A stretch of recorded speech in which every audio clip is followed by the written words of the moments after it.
radio for the masses. Headline edition, July 8, 1947.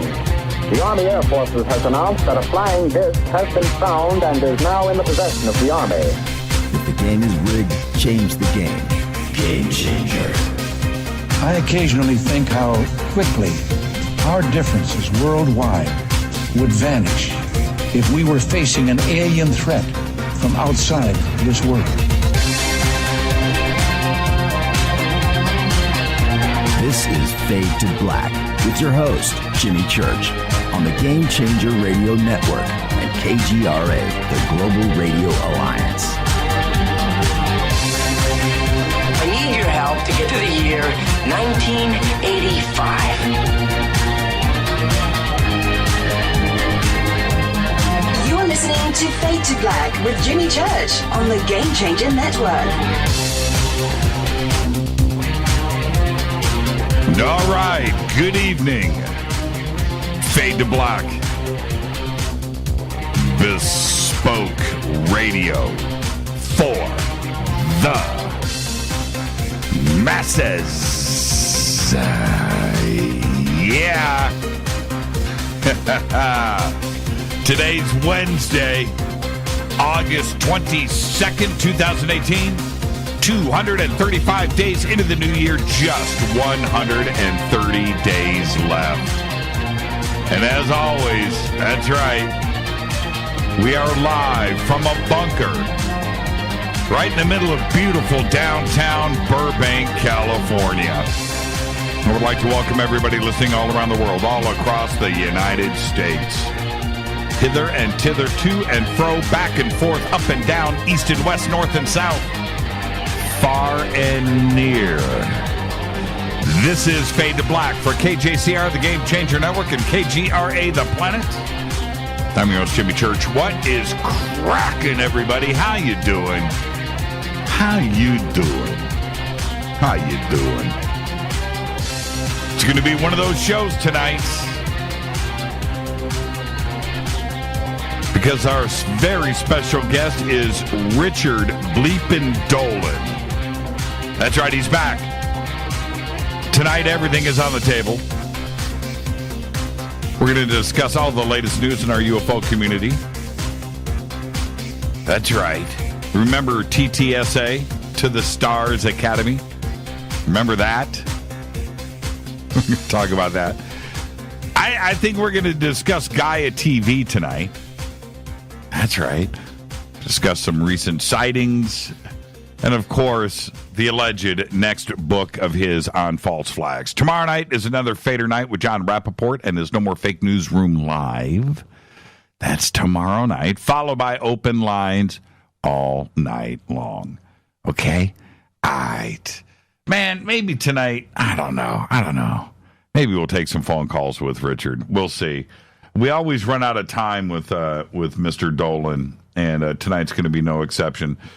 He was texting me before the show. He's probably listening right now, so I'll tell you what he texted. He goes, "What? We're only doing 2 hours, Church. I need 4 with you, my man." And I was like, I know, right?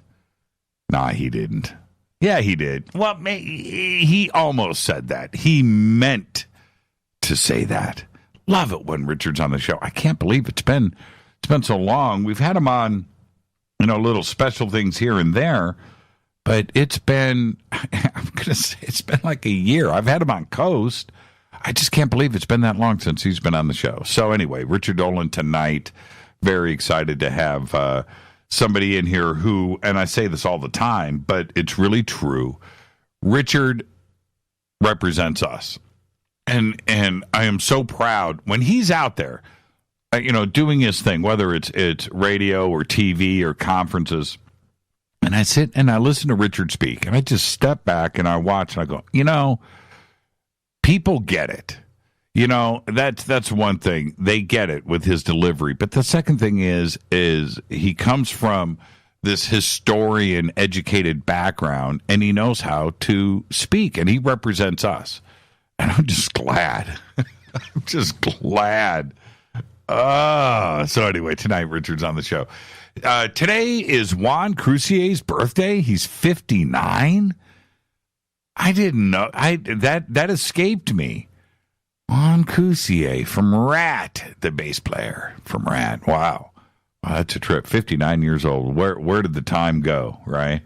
Okay, don't forget to follow us and go and register over at OnStellar, OnStellar.com, OnStellar.com. You can follow me on Twitter at JChurchRadio. Facebook is still alive and kicking. I don't know for how much longer, but it's still there. And, of course, YouTube, which is giving me hassles today, too, as well, and yesterday, the day before. There you go. I'm just writing that out. But YouTube is still there. And if you want to go and chase us down, everything is Jimmy Church or Fade to Black. It's simple enough to do. And you can go follow, like, and subscribe. Whatever social media platform is your taste, you can go and do it. If you want to hang out with us on Twitter, hashtag F2B is the place to go to. That's our sandbox. We have 2 chat rooms open tonight. Of course, every single night. We have 2 chat rooms open, one over at KGRA, The Planet, and, of course, Spreaker.com. And there you go. Pick your poison. Man, I love coffee. And I love coffee with, like, 2 or 3 extra shots of espresso. Then it gets to where it needs to be. Hey, where are my dancing gifts tonight? Am I? Oh, okay, I guess there is a few. Okay, I take it back. There's Elvis. Okay, all right. My bad. It just slipped by me. All right. You can also email throughout the show tonight, Jimmy at jimmychurchradio.com. A couple of program notes. I normally don't leak this, but I'm going to just let you guys know that this weekend I'm going to be over at Coast to Coast. I'll just be doing this Saturday. And so that's this weekend. And my guests are Peter Maxwell Slattery and Laura Cantu. That'll be this Saturday. Next Saturday, September 22nd, September 1st, I'll be back. So a week later, I'm over at Coast. And then a week or 2 after that, which is September 22nd, I'm over at Coast. And then through the month of October and November. So there you go. I thought we were going to get a break, but yeah, so I'll be over at Coast this Saturday. And Peter Maxwell Slattery and Laura Cantu, both of them have, this will be, for the both of them, their first time appearances over at Coast to Coast. And I'm really surprised about that. But what's really cool when that happens, just like on Fade to Black, introducing the Coast audience to new talent and fresh faces is something that I really, really enjoy. So, Coast audience, get ready for that. Peter Maxwell Slattery and Laura Cantu this Saturday over on Coast to Coast. All right, got some breaking news. And, I saw this ramping up over the last week or two, but a gang of earthquakes, a gang of earthquakes has hit the Pacific Ring of Fire, and it's been going on all week long, prompting me to wonder if it's a precursor, to the big one. I certainly hope not, but 69 earthquakes, including another 16 tremors, just tremors. The tremors, 16 tremors that were 4.5 or above on the Richter scale, have recently hit the area, and this is according to the USGS, which recorded the events but did not issue a warning. Of the 69 earthquakes, 53 hit the area on Sunday. A massive earthquake registering 8.2 also hit on Sunday. That caught my eye. I don't know if you guys saw it. Came and went. It was 175 miles northeast of Nadoi Island in Fiji.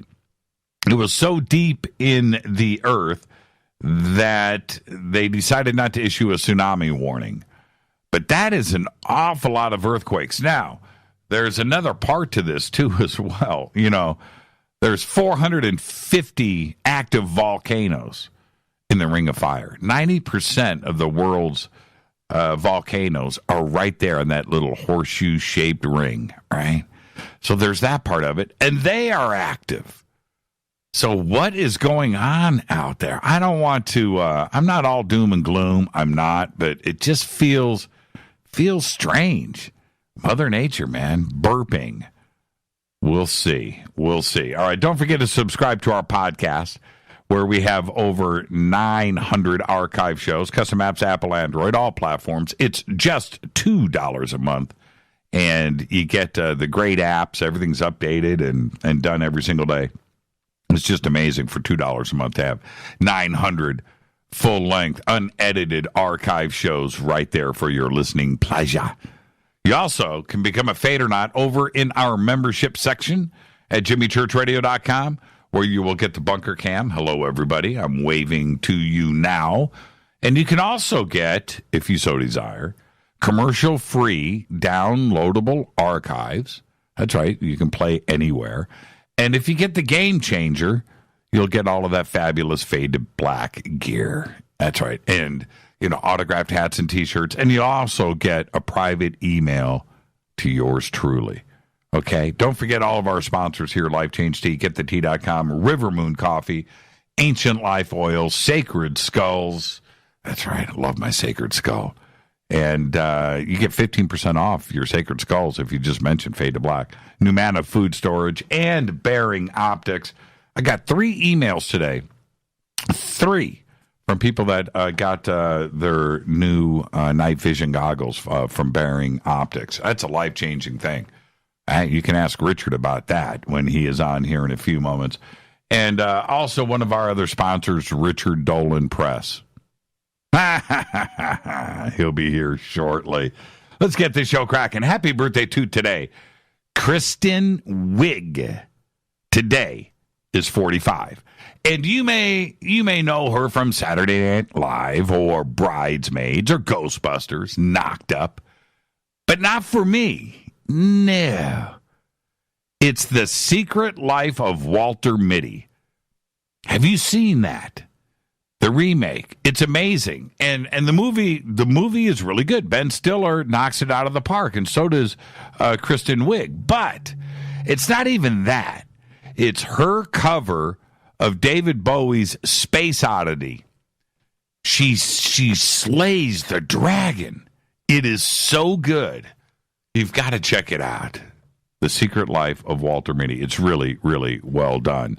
All right, the Ring of Fire must be the hot sauce. IPD. Come on, man, behave. I got to concentrate. All right, our dead guy's birthday today. Moment of silence, please, for Mr. Lane Staley. 1967 to 2002. Died at the age of 34. Lead vocalist, occasional rhythm guitarist, and co-songwriter of Alice in Chains from 1987 until 1998.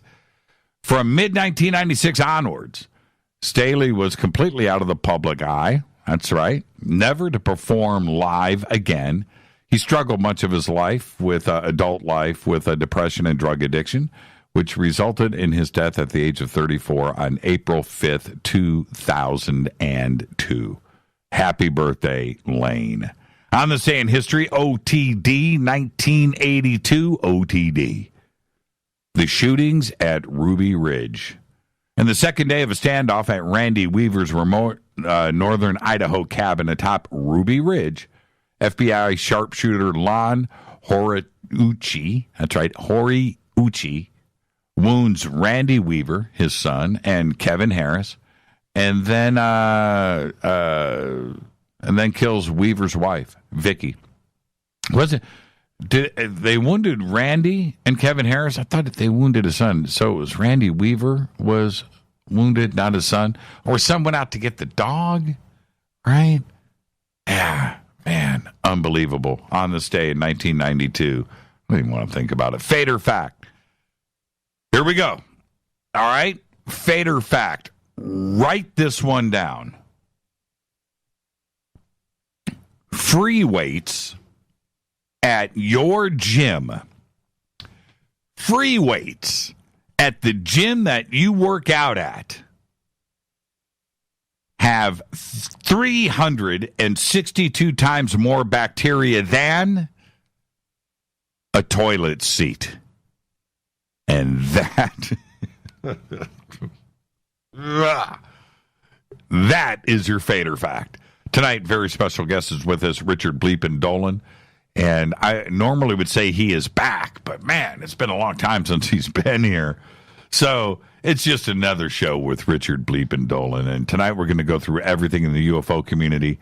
And I don't want to hold back. He never does. So we're going to go there tonight for 2 straight hours. Tomorrow night is another Fader Night with John Rappaport and his No More Fake Newsroom live with open lines all night long. All right. Let me hit this River Moon Coffee. Promo code F2B Blend. Yeah. Every day,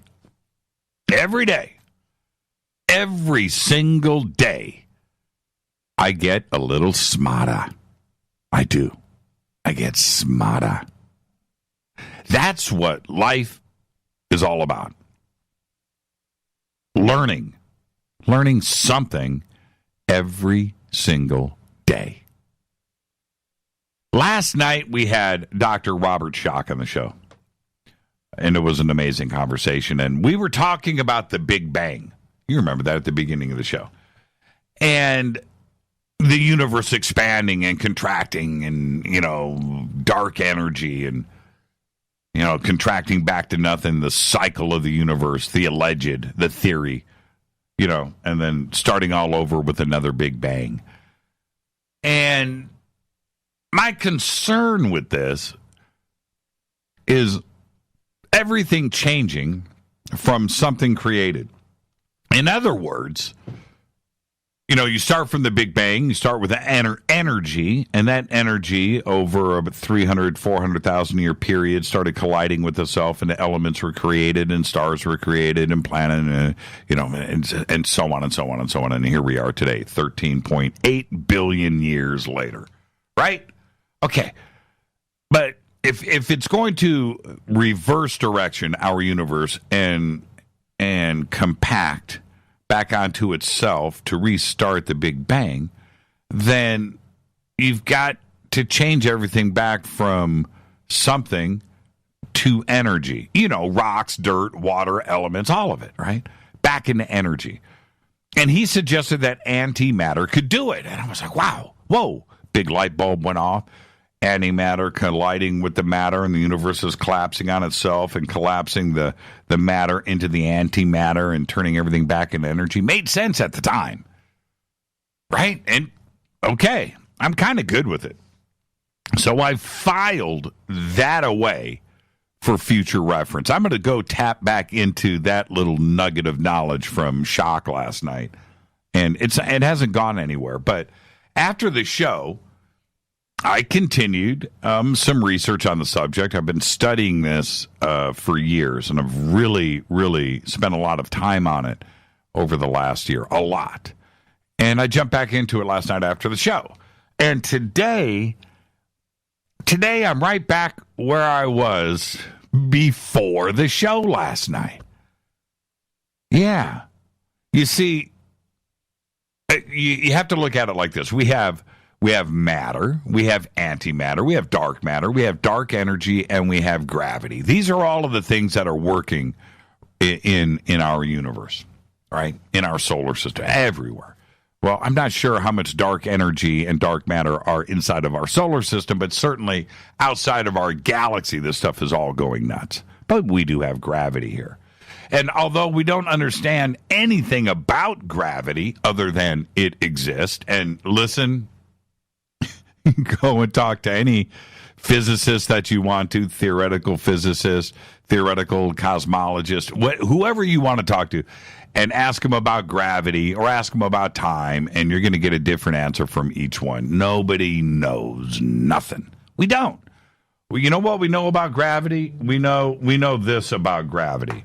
It sucks. Right? It sucks. Right? It sucks.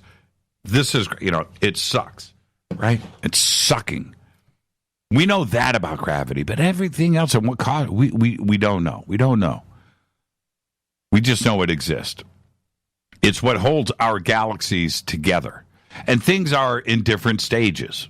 All right? There's different things going on. But that's what gravity is doing inside of our galaxy and everything inside of our galaxy. Dark energy, on the other hand, which is something that we know even less about than gravity, okay, which is, very close to nothing. Dark energy is pushing everything outward. It's like the opposite of gravity, right? The universe is an ever-expanding balloon with this dark energy pushing everything out. And we think today that it makes up as much as 80% of our universe is dark energy, and we don't know anything about it. We don't.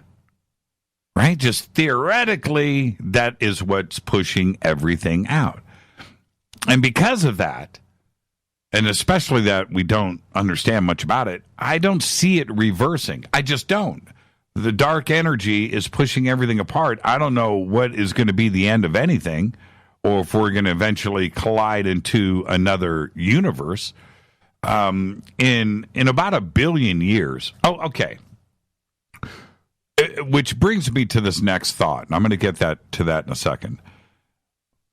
The universe is expanding, and eventually, when you get outside of our galaxy, you're not going to see anything there, except the closest galaxy to us. The closest galaxy to us is Andromeda. And Andromeda isn't moving away from us with the rest of the universe. It is not. No. It's in some kind of weird tide, and it's coming towards us. It's coming to the Milky Way. And in about 1 billion years, if we're around to hang out for it, it's going to collide eventually with the Milky Way. So if you ever wonder how long would it take for us to jet out to Andromeda, and it's a long ways away, but it would take a long time. But if you just hang out here, every day Andromeda is getting a little bit closer. So eventually we'll just be able to, just hop, skip, and jump over to it. Andromeda is heading this way. So, which brought me to all of these weird thoughts that I'm having, and you are having. I didn't get any sleep last night. This came to me around 4 a.m. in the morning, and it wasn't original because I've had it over and over and over again. But how is it possible that I have these thoughts, that I have these concerns? How is it possible? Let me explain. Do animals think like this? Probably not.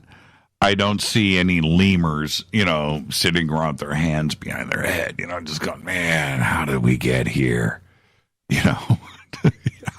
No. But something is making me think this way. And I can't get my mind off of it. I'm losing sleep. I'm studying. I'm trying to figure this stuff out. And I'm finding out that all of the great scientists out there, all of them are reversing even what they felt pretty good about 20, 30 years ago, right? They've reversed course. The more that I think about it, the more that I'm convinced that we have nothing to do with Earth. Yeah. And I think that's the haunting thing. These memories, the stuff is in our DNA. We're getting closer to figuring it out because we were brought here. There is no evidence anywhere about how we just managed to evolve over 200,000 years into us. And all of you amateur anthropologists out there, all of you amateur historians, save it. Don't post anywhere. Don't send me any email. Church, you don't know nothing. I do. I know a lot. And we were just brought here. There isn't anything anywhere that says how we evolved. It's just impossible. It's impossible to do what we have done over 200,000 years. There's no way. We are getting smarter and smarter every single day. And this one question is still not answered. Why? Because we didn't evolve here. That's why. And there's no way to prove it because it just doesn't exist. Not on this planet, anyway. We keep going back, and we're trying to find the fossil record. We're trying to figure it out. We're trying to how if Cro-Magnon and just going Australopithecus and the links, and it just doesn't exist. And we're trying to make it work, but we can't because it's not there. There is no way that we evolved into who we are today. We are the only thing on this planet that does what we do, and it's because we were brought here. And I'm laying awake at night thinking about this and contemplating what makes us so unique on this planet. Why hasn't anything else evolved? Why hasn't anything else changed? Why hasn't anything else morphed? Not over 200,000 years, over tens of millions of years, nothing has changed. Nothing has changed. I'm convinced that we were brought here. And this information, our history, it's in our DNA, and it is surfacing, and it is forcing us to ask these very important questions. Historians, anthropologists, professors, PhDs, professionals, they can't answer these questions. They cannot do it. They can't. They can't. I will go toe-to-toe with anybody, any academic professional. I'll go toe-to-toe on this. They can argue the dogma, but they can't prove anything. It doesn't exist. Right? All right. This is Fade to Black. Tonight's going to be an epic show. Why? Richard bleepin' Dolan is here. Tomorrow night, we're going to have John Rappaport here with his No More Fake Newsroom. We're going to be taking your phone calls all night long. Now, next week, I got your email. You know who sent it. I read the post on Twitter. Next week, I'm going to do a Twitter night. Okay, so next week, it's just going to be you and I. Okay, so get prepared for that. That'll be next week. And the lineup that we have, oh, by the way, I don't want to disclose anything, but we've got another first-time guest next week that I have no idea how this has slipped between the cracks. But you just wait until next week and what is going on there. This is Fade to Black. I am your host, Jimmy Church. Tonight, Richard bleepin' Dolan all night long on the Game Changer Network and KGRA The Planet. Email is jimmy@jimmychurchradio.com. Twitter is @jchurchradio. It's very simple, isn't it? Chat rooms, Spreaker, and KGRA The Planet. I'll be right back with tonight's guest, Richard Dolan. Stay with us.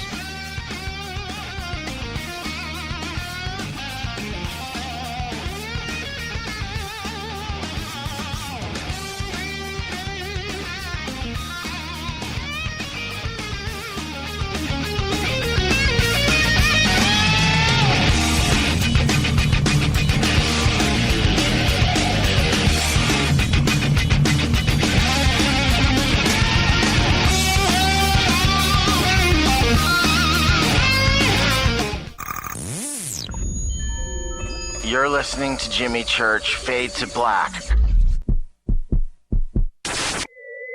Fade to Black will now pause for alien identification.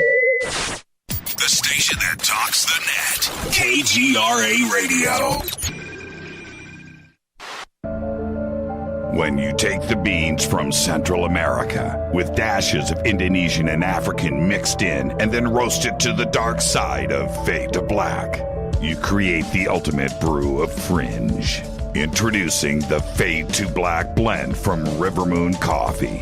Yes, Rivermoon's darkest customized roast was created for the love of Fade to Black.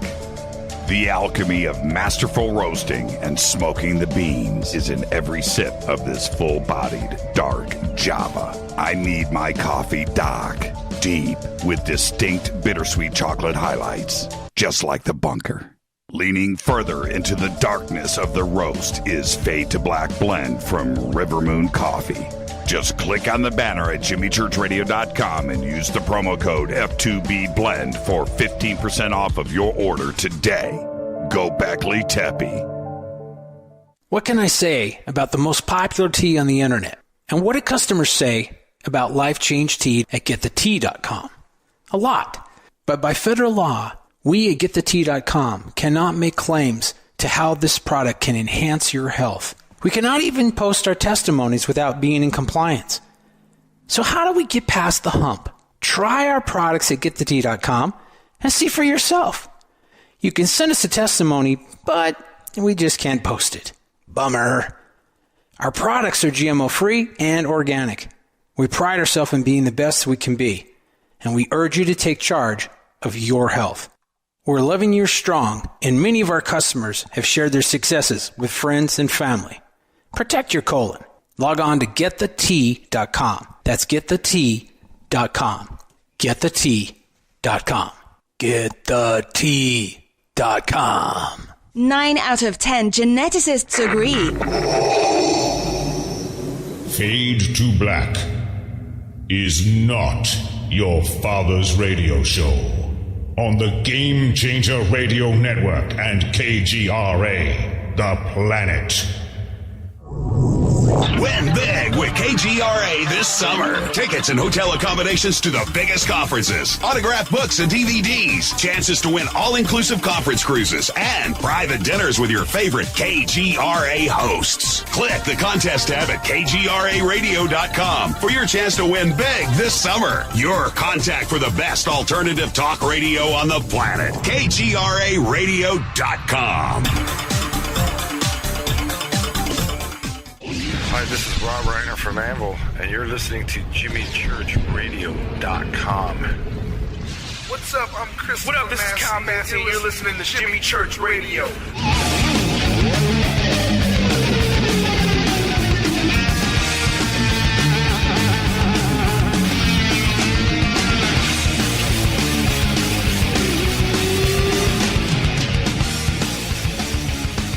All right, welcome back. Fade to Black. I'm your host, Jimmy Church, on the Game Changer Network and KGRA, The Planet. This segment of Fade to Black is proudly brought to you by Life Change Tea. Just go over to the banners at jimmychurchradio.com. Click. Use the promo code FADER, F-A-D-E-R. You'll get yourself free shipping. That's right. Tonight, Richard Dolan. He's one of the world's leading researchers and writers on the subject of UFOs. That's right, and he believes they constitute the greatest mystery of our time, because it does. Richard completed his graduate work at the University of Rochester, where he studied U.S. Cold War strategy, European history, and international diplomacy. Before that, he had studied at Alfred University and Oxford University, and he has been a finalist for a Rhodes Scholarship. He's the author of UFOs and National Security State. He co-authored with Bryce Zabel, AD After Disclosure, and his latest book, UFOs in the 21st Century Mind. Yes, and of course, I'm going to ask him about his forthcoming book on false flags. He also hosts his weekly radio show right here on KGRA, The Richard Dolan Show. And he's a frequent guest over at Coast to Coast AM. And he's currently featured on many television series and documentaries, including Ancient Aliens, Hangar One, UFO Files, Close Encounters. And he's also got his new show over on Gaia TV.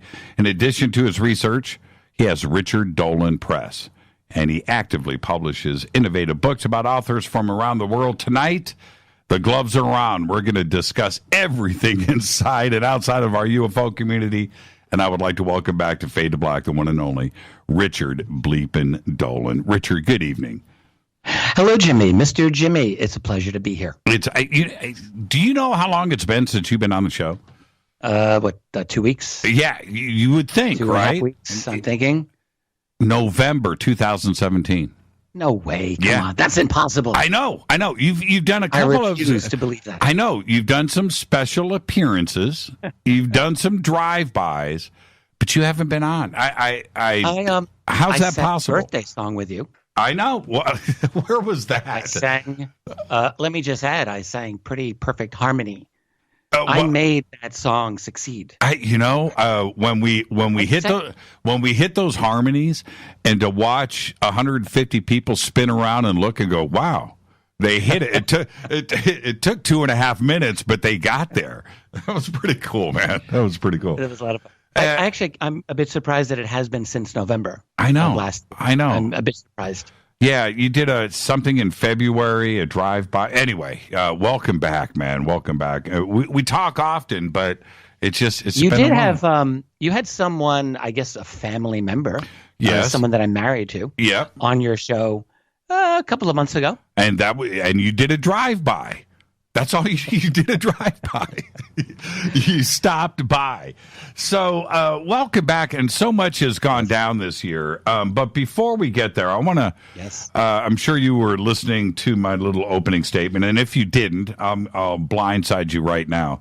Okay. In all of your UFO research, the question that I often ask myself is, how did we get here? How did Homo sapiens sapien get here? And I'm sure you've thought about that a lot. And before I ask you that question, you know how to make an OK sign, right? You know, with your thumb and forefinger, right? You make the OK sign. Yeah. This is what I want you to do, Richard, after the show. I want you to go outside of your beautiful home up there in upstate New York. I want you to walk out, look at the night sky and the stars. Find a blank spot, a black spot where there's no stars, and take the OK sign that you know how to make and go up to that blank spot in the sky, hold it up, and look through the OK sign. Because when you do that little black chunk of the sky, you are looking at 175,000 galaxies. That's amazing. Right? That's amazing. That's amazing. When we think of it in that perspective, 175,000. We realize just how tiny we are. We have our own grandness in our existence, but when we do, what a beautiful thing to do. And you know what? I will do that. Tracy and I will do that when we're done here. It's an amazing thought. I think it's a beautiful and very thought-provoking experience to do, and I'm glad that you mentioned that. So thank you for that. And 175,000. And each one of those galaxies, 500 billion to a trillion stars in each. Right? And then you start to break. It's just like, whoa. And you can do that anywhere in the night sky, right? And go to the southern hemisphere and have another crack at it, right? It's everywhere. But the thought of us being alone in this big, beautiful universe of ours is ludicrous. It's just it's an impossibility. But how did we get here, Richard? How did you get to the point where you are able to think intelligently and ask the questions? Wow, are we going here tonight? Yeah, I mean, how is it? How is it possible that it's just us on this planet and nobody else has evolved in the last 10, 20 million years? But in 200,000 years, you evolved to the point where you could marry Tracy and laugh and contemplate and have emotions and wonder about the universe. How is that possible? Well, I guess I have to say I don't know how it's possible, but when I reflect on it, we are told, and scientists will tell us, that the Earth is about 4.6 billion years old. We're told that life, microbial life, has existed on this planet for, something like, 3 billion years. Complex organisms, much less than 1 billion years, or at least highly complex. So all of this takes time to develop a certain level of complexity so that we are able to exist. And, other animals have different levels of consciousness, and some have I would imagine, very high levels of consciousness in many cases. But we have a certain uniqueness about us, I think, and it took a long time for us to get here. On the other hand, if you really think about it, we've organized a very high level of consciousness in less than 1 billion years, as far as life goes. The universe, we believe this universe, is said to be about 13 to 14 billion years old. So I don't know. You know, they say some scientists will say that consciousness is the whole point of this universe. In fact, that it is the foundation of the universe, and I'm inclined to think maybe that's so. I mean, there's answers that I'll never ever have. The one thing I'll just add, though, before we move on to wherever you want to go, is that example you have of having the OK sign and looking at the however many trillions of stars and billions of galaxies. There was a great philosopher about 300 plus years ago, Blaise Pascal. Many people know of him. Yep. He's actually one of my favorites. And Pascal made a comment once. He wrote, you know, when you look at the scale of the human being, we're so much tinier than the largest expanse of the universe that we're just insignificant, but we're so much larger than the tiniest cellular organism or whatever he was able to conceive of. He says the tiniest atom is as small to us as we are to the largest galaxy. He says we're kind of in this strange middle ground, it seems. And that he said both of these extremes are, or at least from his perspective, kind of off limits to us. Like we couldn't really understand them. It's kind of an interesting perspective, you know, like the tiniest of the tiny and the largest of the large. And of course, 3-4 centuries have gone by, and we are exploring those great mysteries pretty well. But I've often pondered on Pascal. I think there's so much that is like there are different universes all around us all the time, the very great and the very small. And so here we are in the middle. Yeah, and the part that really confuses me, and we don't have the answers for, and it's unbelievable that we don't. Well, I know why we don't, which is Homo sapiens sapien, 200,000 years on this planet. Mm-hmm. 200,000 years. That's it. That's it. I know. And it's so fast. It How did blows you get my onto this? I have been thinking about this, and Tracy could tell you, like particularly the last month, I have just on my own. Maybe it's the ancient aliens phenomenon and wondering about the ancient astronauts and how did we get here, just as you were asking. But I've actually been reading a few books, just academic books, standard university books on human prehistory, because I'm trying to figure this out. Mm-hmm. I want to know what are the conventional historians and the conventional prehistorians, where are they at in human history? Because I want to know what they know. And then I want to know everything that like Graham Hancock knows. And I want to know everything that all these other people who are exploring this know, because I'm tired of not knowing it. It's kind of how I felt 25 years ago when I first encountered the UFO mystery in general in the modern era. I wanted to know what the other experts knew. I didn't like having this big question mark over my head. And I've been feeling lately very similarly relating to human prehistory. So it's just kind of interesting that you brought this up when you did. See, I think it's been triggered in our DNA. The information is there, right? Yeah. And suddenly we're starting to ask, some very big, difficult questions. And the 200,000 years obviously is not enough time for us to evolve into who we are. But the whole missing link issue, which has not been resolved, and everything that exists on this planet in the fossil record doesn't fit into us. I don't care what anthropologists say or I guess we would have to debate that. I don't know if I would agree with you. There's always missing pieces of the archaeological evidence because, after all, bones don't really survive very well when you go thousands and millions of years, and there's a lot of history to cover, but I don't know if I would agree that there's no missing link, or I'm not sure if I really understand even what that means anymore. 200,000 years ago, we have the first remains that we are aware of humans who are like us. So that's Homo sapiens sapiens, as we call it. At the same time, we had genetic cousins, the Neanderthals, who you could meet a Neanderthal in a modern suit, and you might think, well, he looks a little odd, but he seems like a regular guy. So they looked similar enough to us. There were differences, of course, but they had a larger brain capacity than we do, actually, and they were tough as nails, like tougher than any football player out there. But they were, they lived during our period of time and a little bit before. And then there were earlier versions of the human body plan and the human being.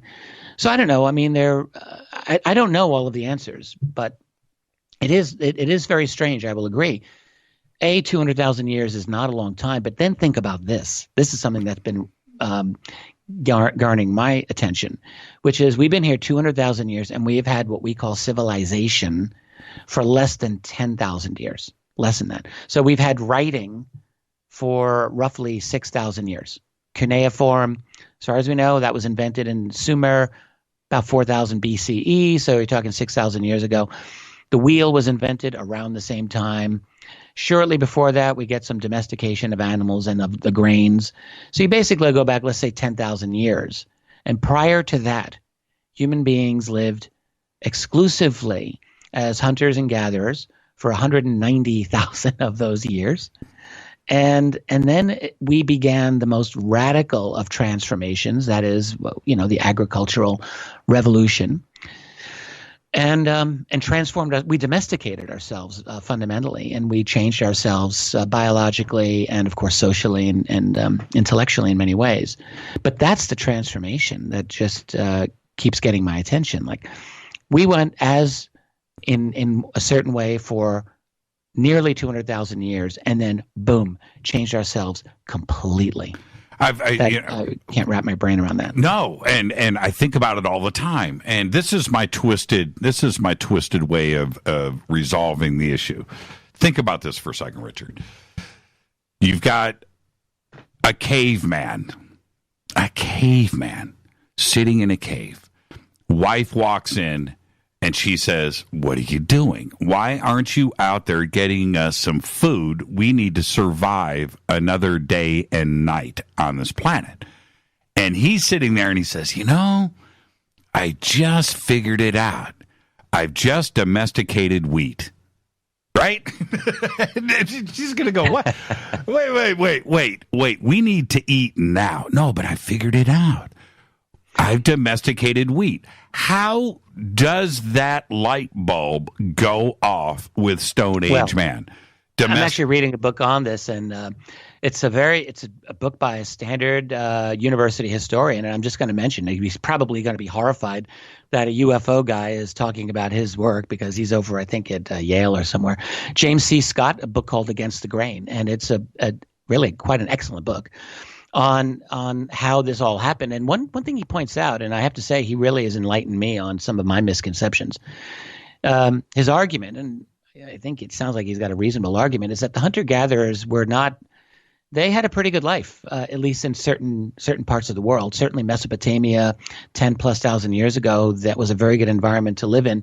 They had a better diet. They lived healthier. They had a larger brain capacity than the farmers did. They had less drudgery, in his argument. So the question that he was asking is, why bother domesticating grain at all? And I haven't gotten to his crux yet as to why, but I think the part of the answer is in population pressures that required that grain provided a solution to. But actually, his argument is that if you look at nomads around the world, you have to really force them to bow down to agriculture. Like, they have a life that they actually become quite attached to, semi-nomadic, and it's not all just one thing. You've got pastoralism. They do have some grains that they will grow. It's not like they never grow anything. So there's a little bit of this, a little bit of that.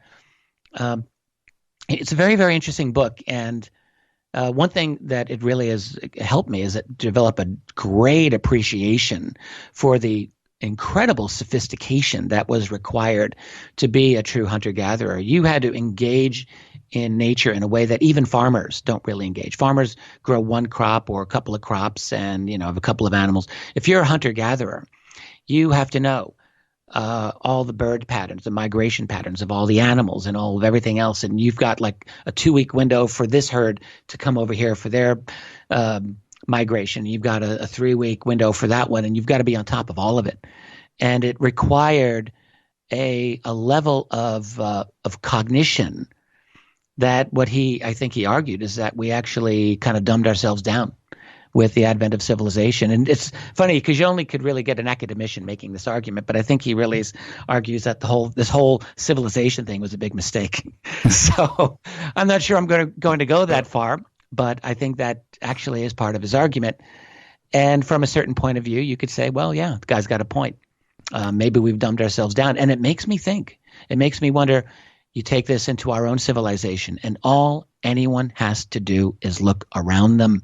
And I'm not here to knock all of my neighbors or knock anyone else that I'm friends with, but most of us, what do we really do with our lives? How much are we really engaging ourselves when it comes to our life in this world and everything around us? And how deeply are most of us really thinking about things? And maybe the answer is not so much.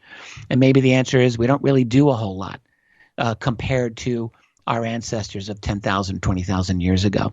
Well, when you're told, your whole life growing up, all you need to do is get out of high school and get a job, get married, so you can get your first car and make your first car payment and start to establish your credit, because that's what life is about. And your golden ring at the end of the rainbow is going to be a paid-for house with a pool in the back, and then you can have your children do the same thing. That is the meaning of life. Yeah, and you can't convince me that going to high school and sitting at the same desk and listening to the same teacher and talking to the same people day after day is going to be the same level of education as living out in the wild, studying nature. That's right. On a daily basis. There's no way you're going to tell me that that's the same kind of mental experience.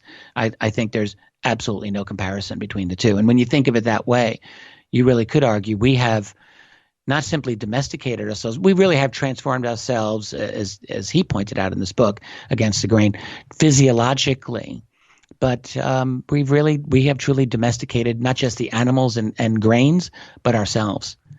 And in some ways, it's made life easier in some cases, but in a lot of ways, it's made it perhaps much less interesting, and we are much less engaged as actual animals and creatures on this planet than our ancestors were. Just a thought. Well, it may be part of the bigger complex issue, which is we've got to go through breaking the system down before we can learn from our mistakes. And maybe part of that is we have to have a couple of generations make it to the age of 65 and retire with their paid-for house and the pool in the back, and they look around and ask themselves, is this what life is all about? Exactly. Hey, one of the greatest stories, I tell this to everyone who bothers to ask me. If anyone wants a really great story to read. Well, let me ask you, what's a really great story that you can share with us? Well, I would say the best short story that you could read in a day or two is Leo Tolstoy's The Death of Ivan Ilyich. And I would recommend it. I've recommended it for years and years, and I'll recommend it until I can't recommend books anymore. But Ivan Ilyich, and I'm not going to give it away for anyone who wants to read it, but it's an absolute work of genius, and it's a little slice of genius by Tolstoy. So he wrote War and Peace, which of course is always worth your effort. It's one of those once-in-a-lifetime things to do. But The Death of Ivan Ilyich is a little slice of that, and it's about a 19th century version of a yuppie, basically.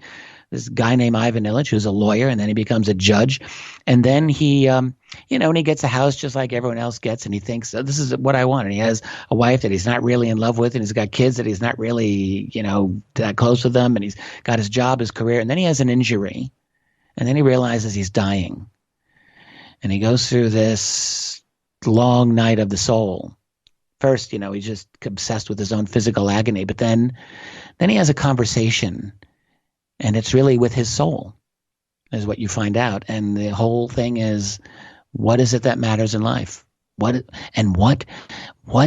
if I've lived my life wrong? That's the question. It's the question that haunts him. And it's a question everyone should ask, because when you get to that certain point in your life at the end of the road, right? Because everyone's got to get there. We all have to deal with this. The last thing any of us wants after a lifetime of whatever it is we think we're doing that's important is when we stop and reflect and look back and we think, I cannot believe I've just wasted all of these years doing fill in the blank. That's what you don't want to happen. That's right. And that's what happened to Ivan Ilyich. There's another book that I've just written that down. I have not read it, and I will. But there's another book I'm going to recommend, and I do it all the time, but it's called What Makes Sammy Run.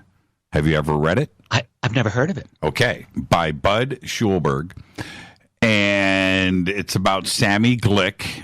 It's about Hollywood. Now, it was written back in 1941, but I can assure you, Richard, that everybody in radio, television, and the movie industry here in Southern California, every employee has read this book. Okay, wow. It's required reading for survival in Hollywood. But the message about life, and you can just get it from the title, right? What Makes Sammy Run? And read it. It's an unbelievably harsh, real book. I mean, that's all I can say. What Makes Sammy Run?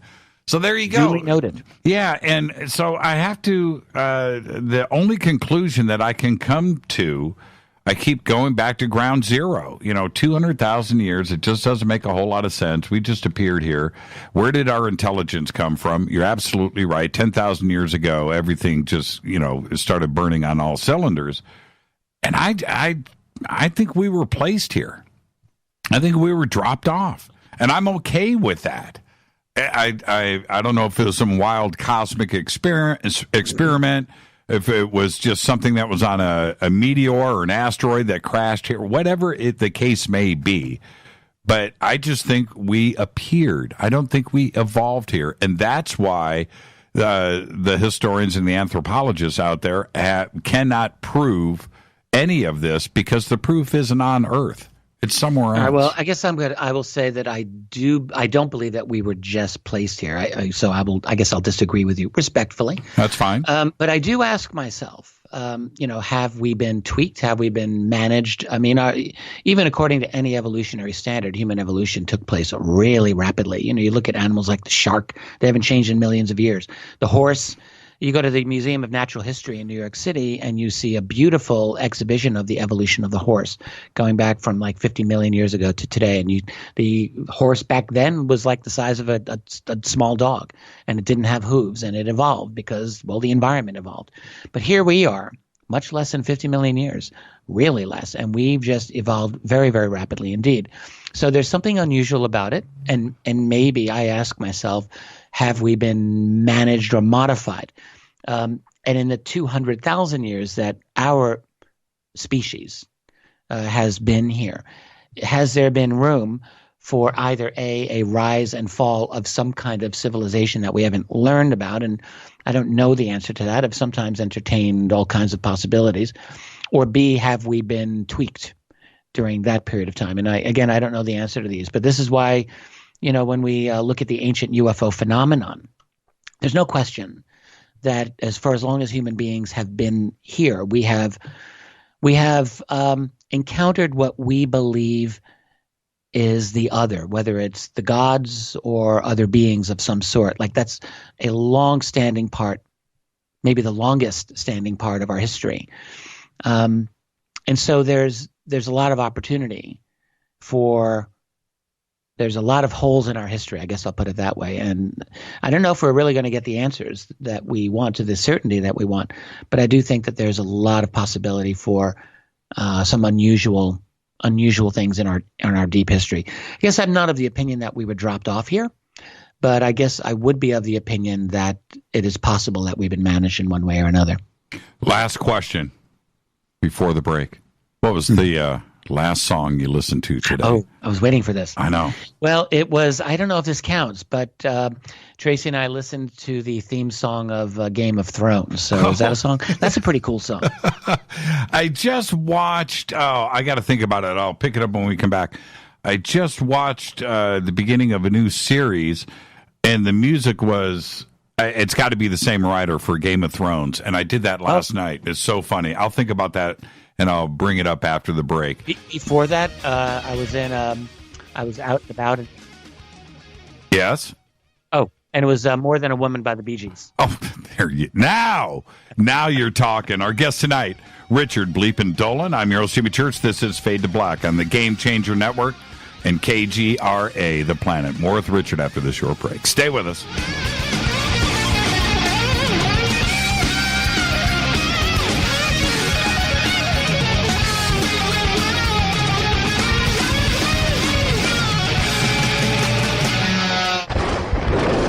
This is Fade to Black with Jimmy Church on the Game Changer Radio Network and KGRA, the Global Radio Alliance. This is KGRA Digital Broadcasting Station, Salt Lake City, Utah, Van Buren, Arkansas. Does your basement or crawl space have a damp, musty smell? Well, watch out. That's a sign of too much moisture and not enough ventilation. And that can mean increased mold growth and the buildup of harmful toxins and gases. Don't bother with a dehumidifier. It just circulates the same unhealthy air. Now there's a better way to remove these dangers and odors. It's with the computerized Wave Moisture Control Unit that reduces moisture and expels pollutants. We replaced our old dehumidifier with the Wave unit, and in only 3 weeks, our basement is dry and the musty smell is gone. Wave units require no maintenance, no buckets of water or filters, and costs only pennies a day to run. Breathe better, live healthier with an affordable, no-maintenance Wave unit. Call 888-717-WAVE, 888-717-WAVE, or visit dryhealthyhome.com, dryhealthyhome.com. Ride the wave, Wave Home Solutions for a healthy, comfortable home. Hello, I'm Katie, and you're listening to my main man, Jimmy Church, on jimmychurchradio.com. Hi, this is Ray Hobbs here, repping the planet, and you're listening to my good friend, Jimmy Church, Fade to Black, on the Game Changer Network and the KGRA Digital Broadcast Station. This is Toby Kebbell. You're listening to jimmychurchradio.com. Don't hurt me, Jimmy. I'm only little. Hey, I'm Adrian Grenier. And this is Ari Gold. We're the Honey Brothers. Yes. We are of the Honey Brothers. Hey, I'm Adrian Grenier. And I'm Ari Gold. We're the Honey Brothers. And you're listening to Jimmy Church. The Revolution. This is Micah Hanks of the Gralien Report, and you're listening to Jimmy Church on Fade to Black, across the globe on the Game Changer Radio Network and the one and only KGRA Radio, The Planet.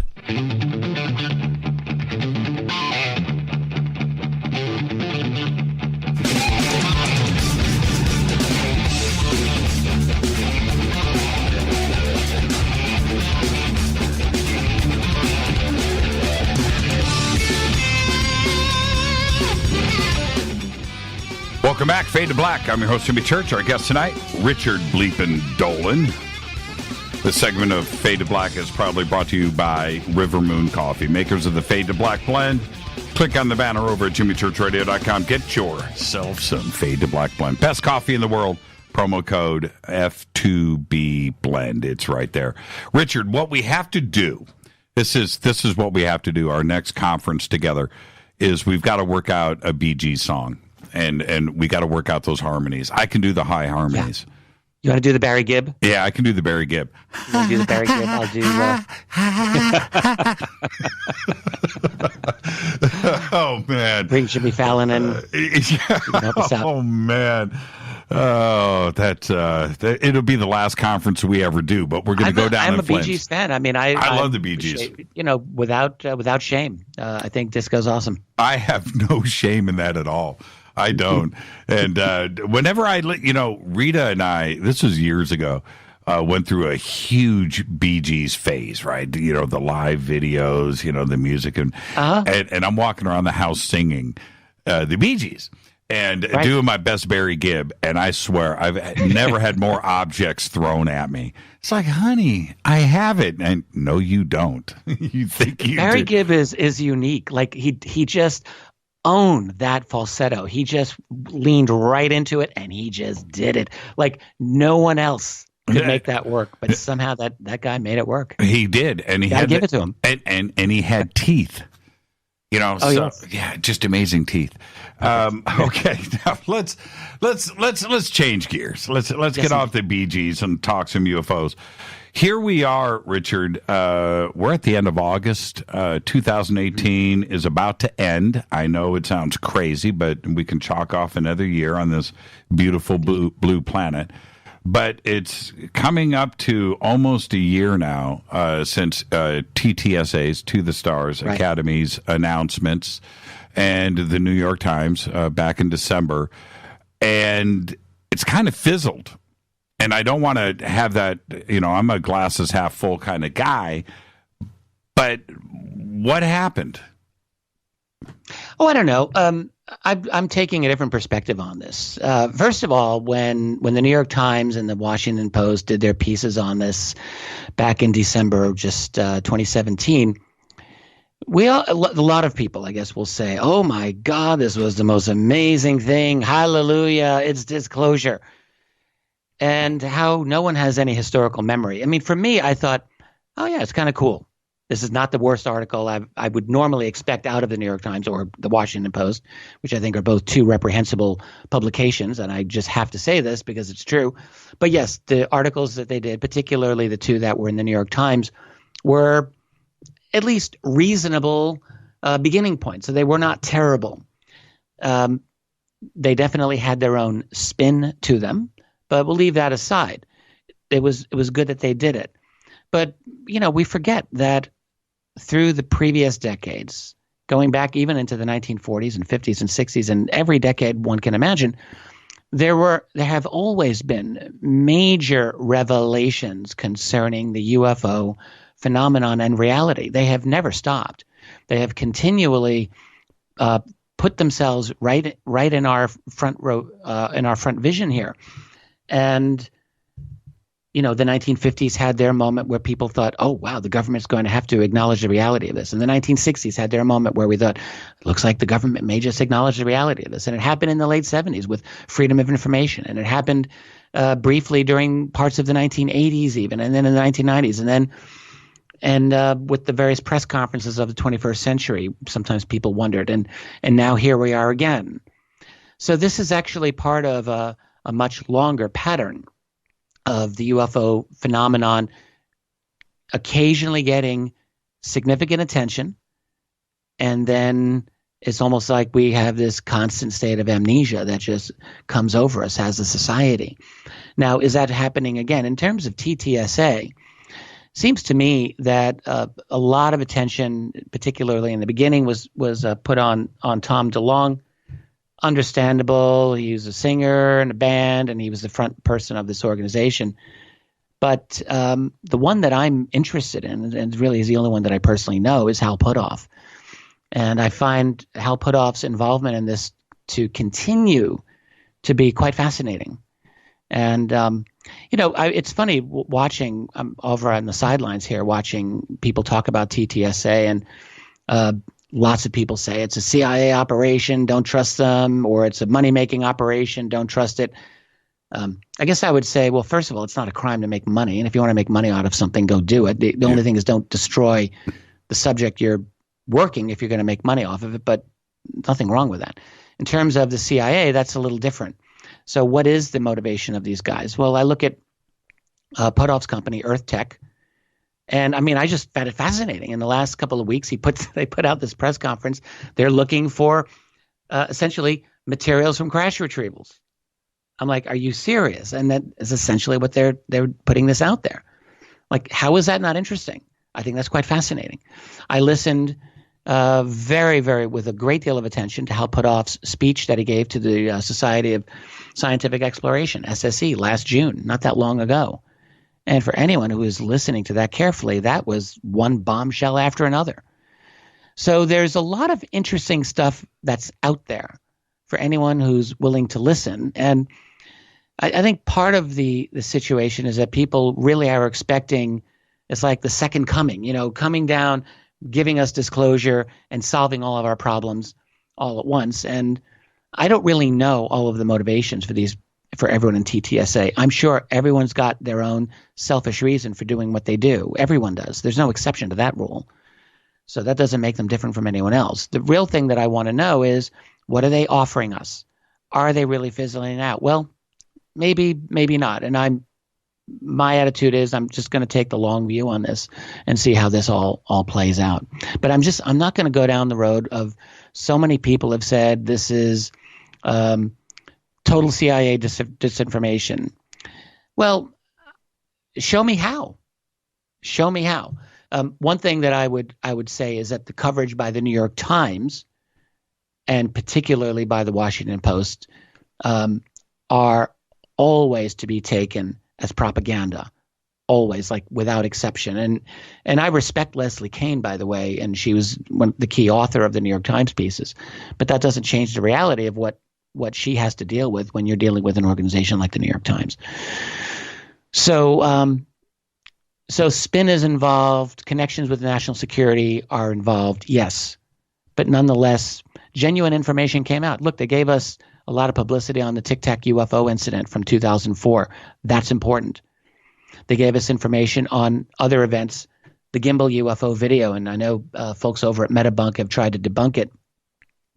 And I listened to that argument very, very carefully, and there's some brilliant people on that site, without a doubt.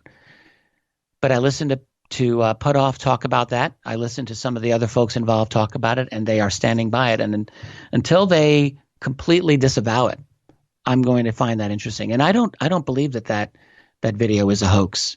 I don't believe that the audio is a hoax. So if those Navy pilots were mystified by that particular object, then I don't believe that they were chasing down some commercial airliner, as has been argued. So there's something about it that's interesting to me. So they've given us a few things. I had a long conversation about this with Peter Levenda, who, as you know, and I'm sure as many listeners know, co-authored a book with Tom DeLonge. I have great respect for Peter Levenda. Always have. I've known him for years. He's a very serious-minded individual and a very insightful person. And, you know, I have my own radio program. I had him on, and he gave a very spirited defense of what they were trying to do. And his attitude was, look, what do people want? We've given out, we've put out videos, we've handed things to them, and everyone wants to attack us. Well, I mean, there's two sides to every story here. But from their point of view, they did they did what they could do. It was a sloppy rollout. I mean, without a doubt. I mean, completely just horrible Mylar balloon and all that other nonsense was just awful. But I'm not really willing to say that it's fizzled out. I want to see where this goes, and I'm particularly got my eyes on Hal Putoff, and I want to see what he's up to over the next few weeks and months and years. I was the opposite of you with my reaction to December 2017, in that I nearly crashed my car. I was so excited. I did. I almost hit a bus. I was making a right-hand turn. Yeah. It's a true story, man.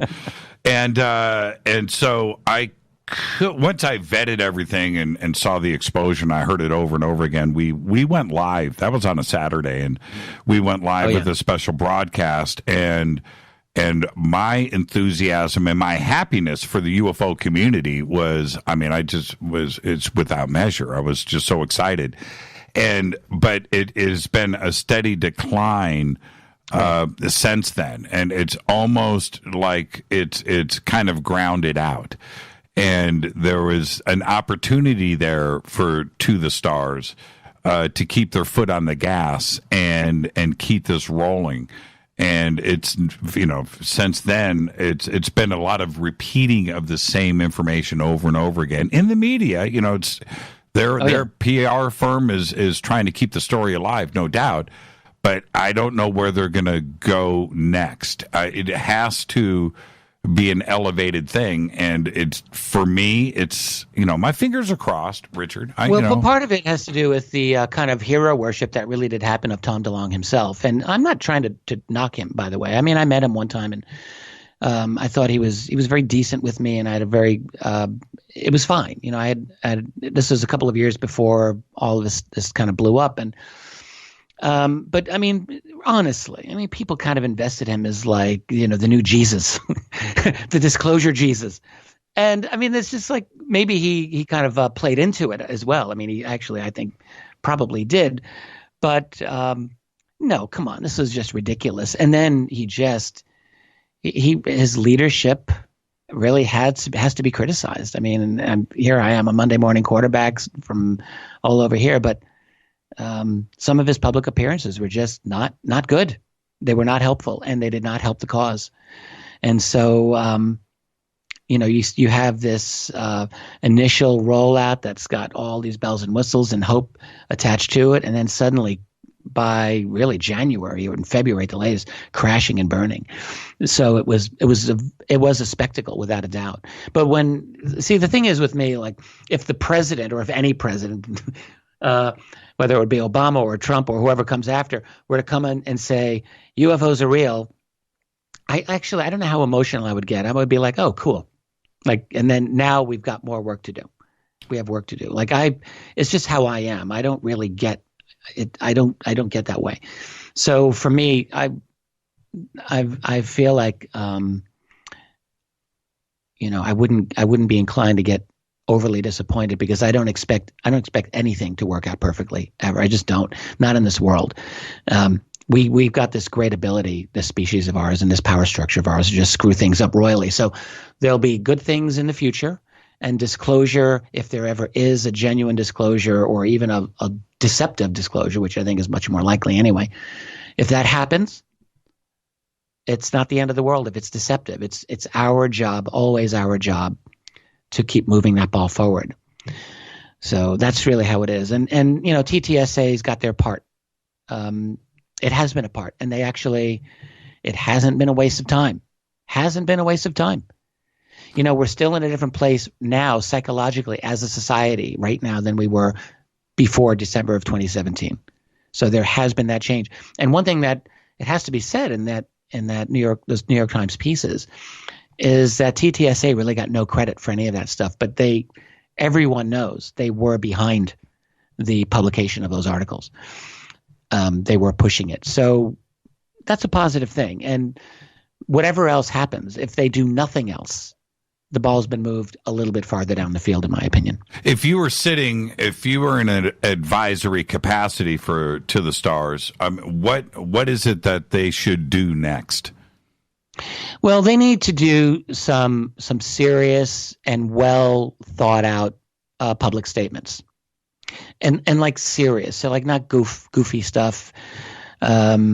Like a few interviews that probably anyone who's been following this can think about. But like serious-minded interviews that are professional and that actually have genuine information to provide. And again, I think some of the statements recently that they've just made relating to we're interested in studying alleged crash retrievals. I mean, holy smokes, Pal Putoff all but practically stated in his speech last June that, they had crash retrieval materials that were completely unexplainable technologically. I mean, I don't know how much more clearly he could have said it other than just saying it. So they've actually put a lot of interesting information out there in that manner. But I think, they need to really they need a better public relations presentation for sure. If I was, and yourself included, I think very highly of you. If you were in possession of some type of material, and I don't know what that material could be, but you would disclose it. I think you would have a press conference. You would completely reveal what you have, and sitting on this or saying it's in a warehouse in Las Vegas or it's in Texas, and we're studying it. That's you need to be a martyr. You need to just go. You need to just expose it, show us, and tell us where it came from. Did it come from the Pentagon? Did it come from the military-industrial complex? Was it sent to you from somebody in the middle of Kansas? Oh, yeah. And I would. I'm pretty sure that I would do that. I think that I would be as open as I could possibly be about it. My guess, I don't know what they've got in that Las Vegas warehouse that's apparently run by Robert Bigelow, but I suspect that the bismuth magnesium piece that Hal Puthoff talked about in his June speech this year is one of those pieces that they're talking about. And in fact, the provenance of that isn't a crash retrieval. At least we don't know the provenance of that one. That actually was sent to Art Bell years ago, I think back in the 90s, and from a source that they couldn't test. But according to Hal in his lecture on this, back in the 90s, no one could understand what this thing was, what it was for, what its properties were, until only recently, he argued, are we actually beginning to understand some of the waveguide properties of this thing. And it's a highly sophisticated piece of machinery, and no one knows who made it or how it was made. So it's interesting, What else does Bigelow have? Damned if I know. I have no idea what he's got there. And I agree with you. Like, this has to be out there. And by the way, where's our corporate media? Where is the New York Times? And I'm not faulting the writers of that article. I know that they have no power. That all these decisions are made in the upper echelons of the New York Times and the Washington Post and the corporate media, which we all know. If you don't know about what Operation Mockingbird was, you can look it up. It still exists. All right. And so they have decided not to follow up and to ask these very questions. What's in that warehouse? When can we see it? What studies have been made of it? How did you acquire it? All of the reasonable, logical questions that everyone would have about it. No one in the establishment media has asked a single question, and that should tell us all we need to know about how well they do their jobs, which is not well at all. Well, that article, when I read through it the first time, a secret Pentagon program, no surprise there. There's plenty of those to go around. Right. The videos, and we know there were multiple of those programs. Right. None of that, a pilot coming forward, David Fravor, great guy, upstanding, no doubt, right? All cool. The one thing in that article was the warehouse in Las Vegas. It's like, wait a minute here. That's exactly, the golden nugget. And no follow-up. I cannot believe. If you want to hand a story to some gumshoe journalist, right, that's going to go out there and knock the walls down, give him that, right? Give him that. That you have years of reporting in front of you. No follow-up. You're absolutely right. That was the one nugget right there, and it was a gift. Nothing. And I don't know for sure. I'm purely speculating here, but I mean, I have some understanding of how these organizations work, and the journalists who are writing these pieces, they do not have total control over the piece. I guarantee it. So there are editorial decisions that are made as to how to present that. For example, the fact that the New York Times gratuitously put in statements by two completely irrelevant skeptics in one of the articles their lead article on that. I mean, those statements added nothing at all to the piece whatsoever. They were simply psychological placeholders for skepticism. I can guarantee you, I would bet my final dollar that was a decision of the highest levels of the editorial. It had nothing to do with what the journalists wanted. I'm just going to guess that. And similarly, the fact that there's been no follow-up, that there's a reason for that.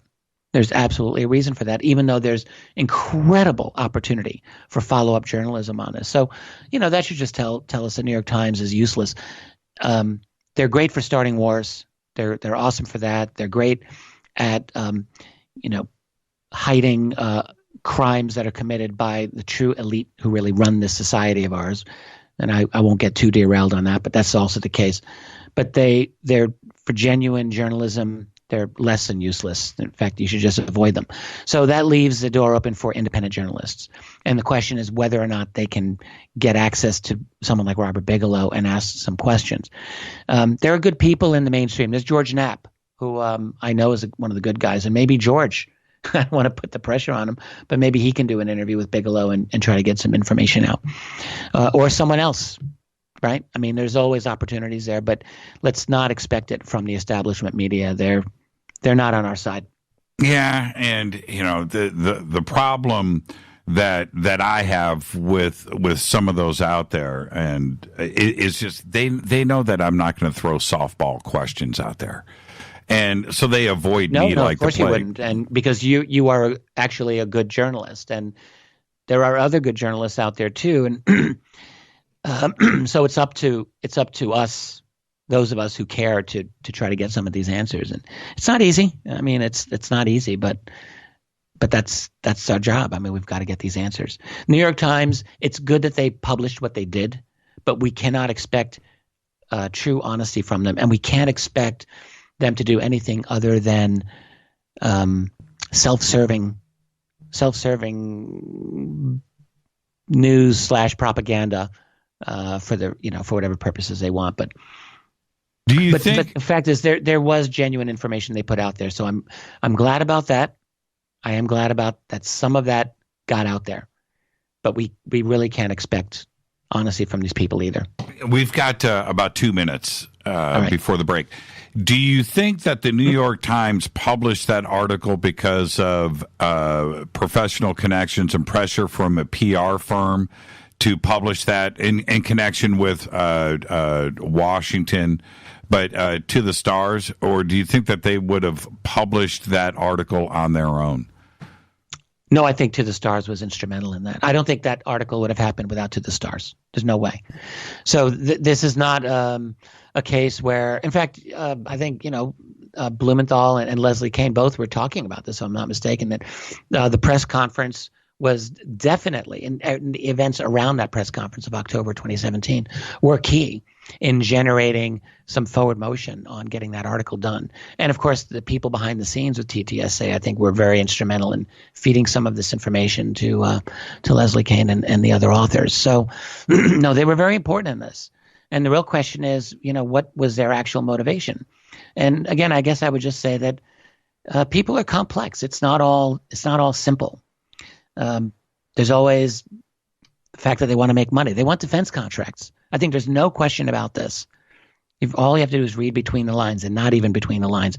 They want to get taxpayer money to study exotic technologies by, at least to some extent, legitimizing UFO phenomenon within Congress so they can get money doing research. So that's definitely on their agenda. Now, does that make them bad? Well, I don't know. I mean, we can all answer that on our own, I suppose. But everyone's got their own motivations for doing everything. The fact is, for me, I just ask, are they putting out genuine information that helps those of us who believe in ending UFO secrecy? And I think in this case, the answer is, yeah, I think they've helped a bit. Let's take a break right here. Our guest tonight, Richard Bleepin Dolan. Yeah, Bleepin is his middle name. I'm your host, Jimmy Church. This is Fade to Black. More with Richard right after this short break. Stay with us.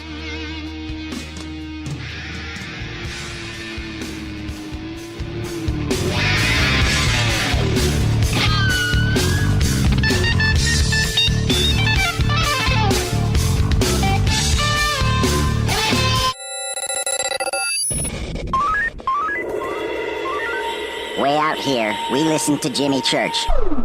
You're listening to Fade to Black. Always on the edge of the hottest alternative talk. Jimmy Church with Fade to Black. KGRARadio.com. ¿Qué tal, mis amigos? Yo soy Mario Carson, el tiburón, y los invito para que escuchen a mi buen amigo Jimmy Church Radio. ¡Claro que sí!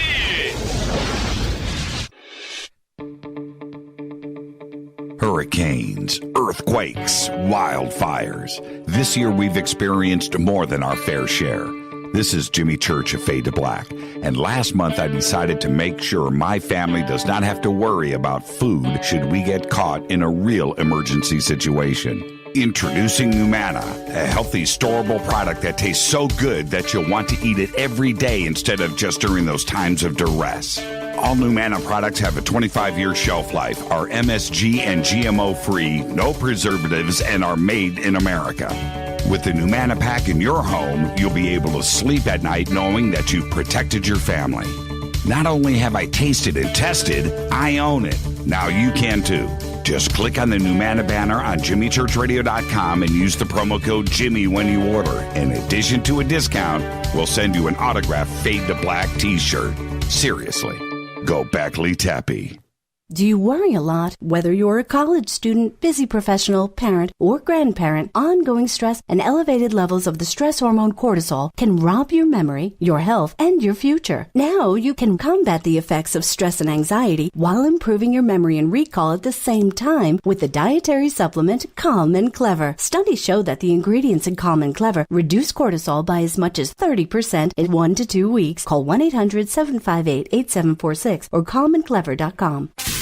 You listen to us, and we listen to you. And so does the CIA. KGRAradio.com. You are listening to Fade to Black with Jimmy Church on the Game Changer Network. Oi, oi, I'm Reese Evans. You're listening to Jimmy Church. This is Revolution. The revolution will not be televised. The revolution is on radio. Ciao.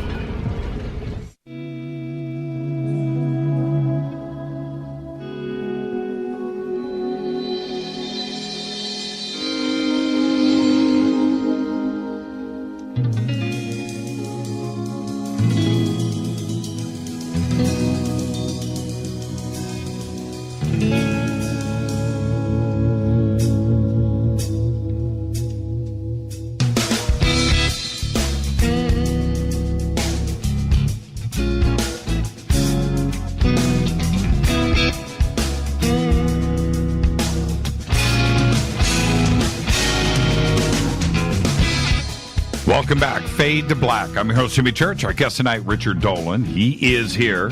This segment of Fade to Black is proudly brought to you by Numana. Emergency food storage for you and your family. Promo code is Jimmy10. It's going to get you 10% off. It's going to get you free shipping. And it's going to, every order over $100, get you an autographed Fade to Black t-shirt. Richard Dolan's got an autographed Fade to Black t-shirt, don't you? I don't know. Do I? I don't think I do. And this is radio, Richard. You're supposed to say, I wear it every day. I do. I'm wearing it right now. That's right.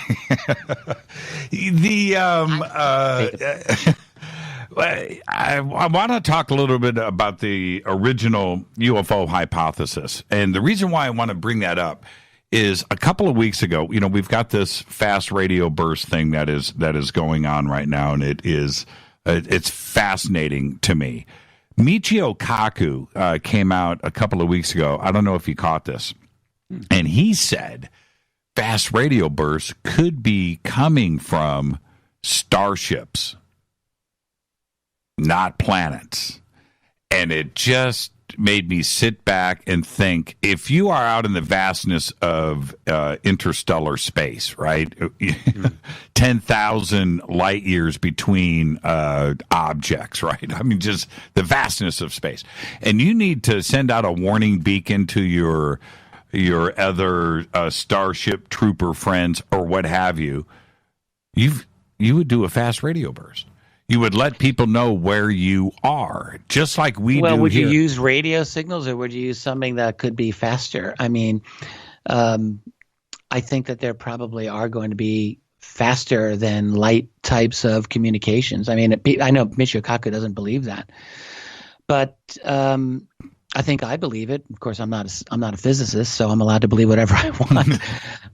But nonetheless, we have quantum entanglement, which has demonstrably been shown to have faster than light connections between one particle and another particle, and in theory, that could be at the distance of one galaxy to another. So. It would seem to me that a very, very advanced civilization, and that will include ourselves in another 1,000 years or more or less, might have discovered an ability to communicate that's far beyond radio waves. I would like to think so, and I have to think that it's entirely possible, and if it's possible, then we're going to do it. So I think, if we're looking for radio signals and that type of thing, maybe we're looking at the wrong type of a signal. Just a thought. Well, and going back to the Drake equation and SETI and some of the faults that because they're looking for radio signals, and obviously if there's an advanced civilization out there, they wouldn't be using radio. They would have moved beyond it. Certainly on this planet, we've moved beyond. I mean, radio still exists. I'm not going to say that it doesn't. I'm a broadcaster, but it's not what it was 50 years ago. No way. No, exactly. Right. And I don't know what we're going to be using in another 50 years, but that's a little 150-year window of us using that technology. I don't think we're going to be using radio waves in another 50 years. But the flip side to that is the obvious, which is civilizations out there went through the same elements of technical revolutions that we did, And at one point, they were using fast radio burst, and they were using radio signals, and they're eventually going to get here. That's my take. Yeah, exactly. I feel like what we're dealing with in this UFO phenomenon is I think almost certainly the result of some kind of melding of biological and artificial intelligence. And that is what we're dealing with. And I only feel this way because it's very, very easy now for us in our society to see this is exactly where we are going. You look at all of the advances that we are making in terms of our hardware, in terms of AI, in terms of quantum computing, nanotech, robotics, the fact that we've DNA mapped ourselves pretty completely, and we're able to edit our genes through CRISPR technology. And that's just the beginning of where we're going. And then, ask yourself, I love hearing all of these truly know-nothing skeptics who will say, travel to the stars is impossible. You people don't realize how distant the stars are. And I just think we're probably 20 years away, officially speaking, all right, from having a ship or a being that's artificially intelligent enough that can probably survive an interstellar journey. Really, maybe a century if you want to be generous. We're just about there ourselves. Don't we think it's possible to have an artificially intelligent ship?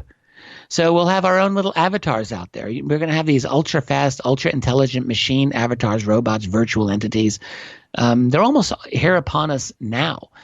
And then when you think about how the technologies we're developing are going to be working either synergistically or just in coordination with each other, add like nanotech and then 3D printing and 3D scanning and the ability almost to create an artificial being. We're almost there. You talk about hospitals saying that, in a few years we're going to be creating 3D printed livers for replacement livers and organs. And I mean, they're talking very seriously about this. So we are right on the cusp.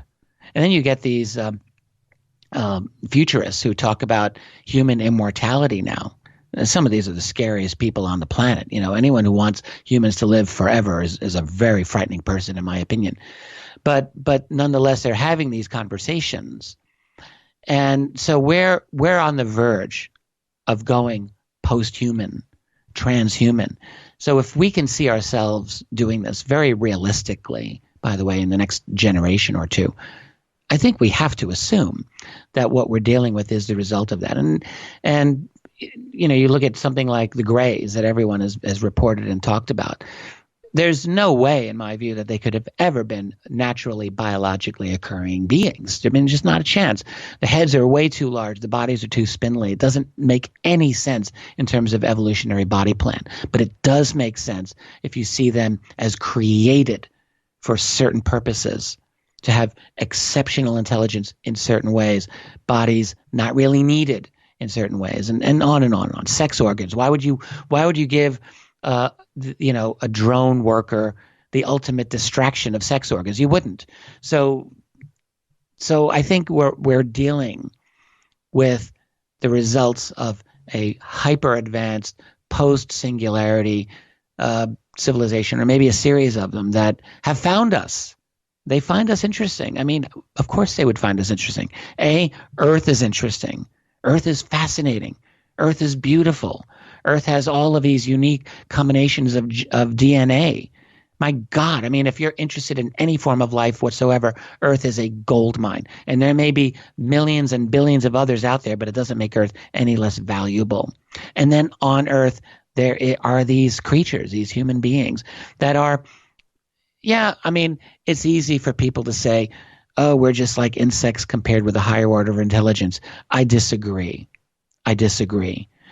Our intellect may not be as high as theirs, but we have interesting internal life, I believe. We did create Shakespeare and Goethe and Beethoven and a lot of other really cool people. So we've got something going for us.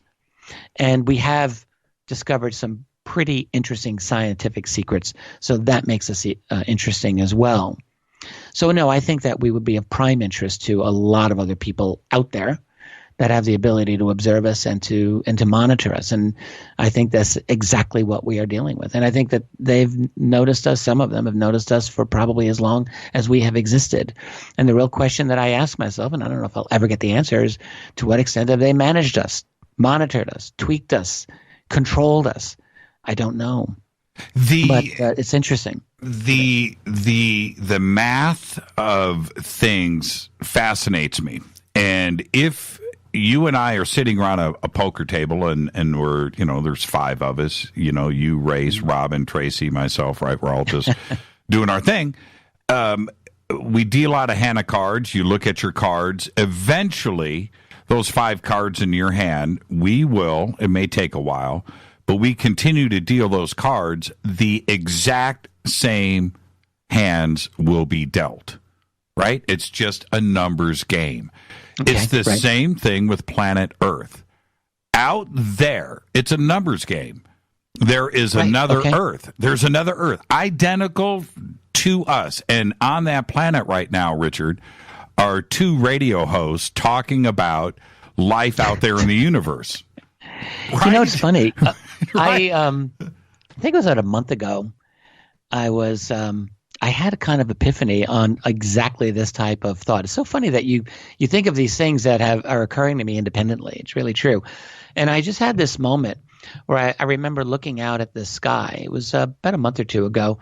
And I just thought, out there is another planet that's got to be very similar to our Earth. That's got to have a certain amount of oxygen and plant life that's evolved and grown, and their version of mammals and their version of intelligent life that has developed the ability to conceive of life beyond. Like, I just thought, they're out there right now, and here I'm standing thinking about them, and maybe they're thinking about me. It was a nice moment. Yeah, on that planet was another Dolan looking up at the stars, right? Yeah, having that exact same thought. So if that is the case, then of course somebody is out there looking for us and has found us, and has probably found us thousands of times.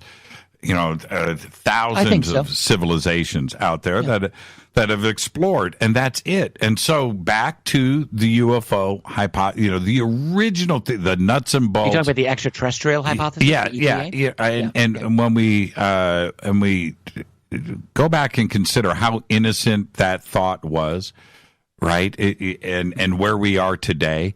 But when I go out and I have these sightings and I'm seeing things in the skies, I've done it with you too as well, and we're up there looking at, now, is that nuts and bolts? Is it energy? Is it just some type of drone like Voyager, or something like that? I don't know what is being represented up there right now. I really don't. I don't know if it's a metallic nuts and bolts with a dude in there with a pilot and a joystick, or if it's something else, or if it's pure energy, if it is, like you were saying earlier, consciousness. What do you think is being represented in the skies these days, and how did they get here? I think what you're moving toward is a kind of updated version of the ETH, that is the extraterrestrial hypothesis, and I think that's an appropriate thing for us to be doing. When we think of the extraterrestrial hypothesis, if anyone who's been involved in UFOs for any amount of time, the ETH almost seems kind of boring to people. Like, are there men and women from another planet in metal spaceships coming here, take us to your leader, that type of thing? And back in the 1950s, when people were first talking about this, it was kind of like the Buck Rogers version of the extraterrestrial hypothesis. That is, we're going to get into our rocket ship and go out into space, and that must be what they're doing. Beings from another planet have traveled to get here. And I think it was attractive for a little period of time, but I think it became unattractive because people started to think, well, first of all, you have people like Vallée in the 60s who started looking into the fact that this phenomenon might just go back throughout all of our history. He's looking at reports of fairies and other types of creatures. His great book, Passport to Magonia. And more recently, incidentally, he co-authored an excellent book, Wonders in the Sky. I highly recommend it, where he talks about, how the fact that this is an ancient phenomenon. And so if it's an ancient phenomenon, are we really inclined to think that they're coming from another planet? Maybe there's something more interesting there. And I that's a fair statement.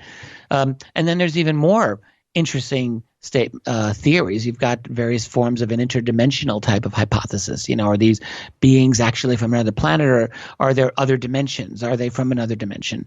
I mean, after all, there's thousands and thousands of sightings every year. Are we really dealing with beings from another planet that are surveilling the Earth or coming here? I mean, it seems a little bit odd to think of it that way. So, and then there's other possibilities. There's is it the fact that an ancient human society or an ancient variation of our own species broke off in one way or another and developed in a parallel form, not sharing their secret with the rest of us? Is that what we're dealing with? I mean, there's all these ideas, but I would say this, that the extraterrestrial hypothesis for all of that is probably still the single best theory to explain what's going on. And I say this, but we need to update our understanding of the ETH. But one reason that I still think it's a strong theory is that you've got all of these very, very officially documented cases. I'm talking about military documents that talk about engagements with objects that are so far beyond our own apparent capabilities. I mean, and you've had a number of analysts saying, look, it's not the Russians. It's not anything that we know about. It's not natural phenomenon. So it's really not a stretch to wonder if this is an extraterrestrial thing. And then on top of that, you do have sighting after sighting after sighting after sighting by people of beings that look like aliens. They don't look like human beings. So what are they, if not from another? Maybe they're genetically modified human beings. Maybe. All right. But maybe they're not from here. Maybe they really are not from here. And so you've got a lot of the abduction research, encounter research that does, in my view, seem to support the idea that we're dealing with extraterrestrials, or at least quite possibly extraterrestrials. But I would say, I think sounds like you would agree, that we want a fresh extraterrestrial hypothesis. This is something I've really been thinking a lot about over the last couple of years. So it would be an extraterrestrial hypothesis that would incorporate contemporary science, contemporary ideas in AI and robotics and computing and quantum computing and beyond quantum computing.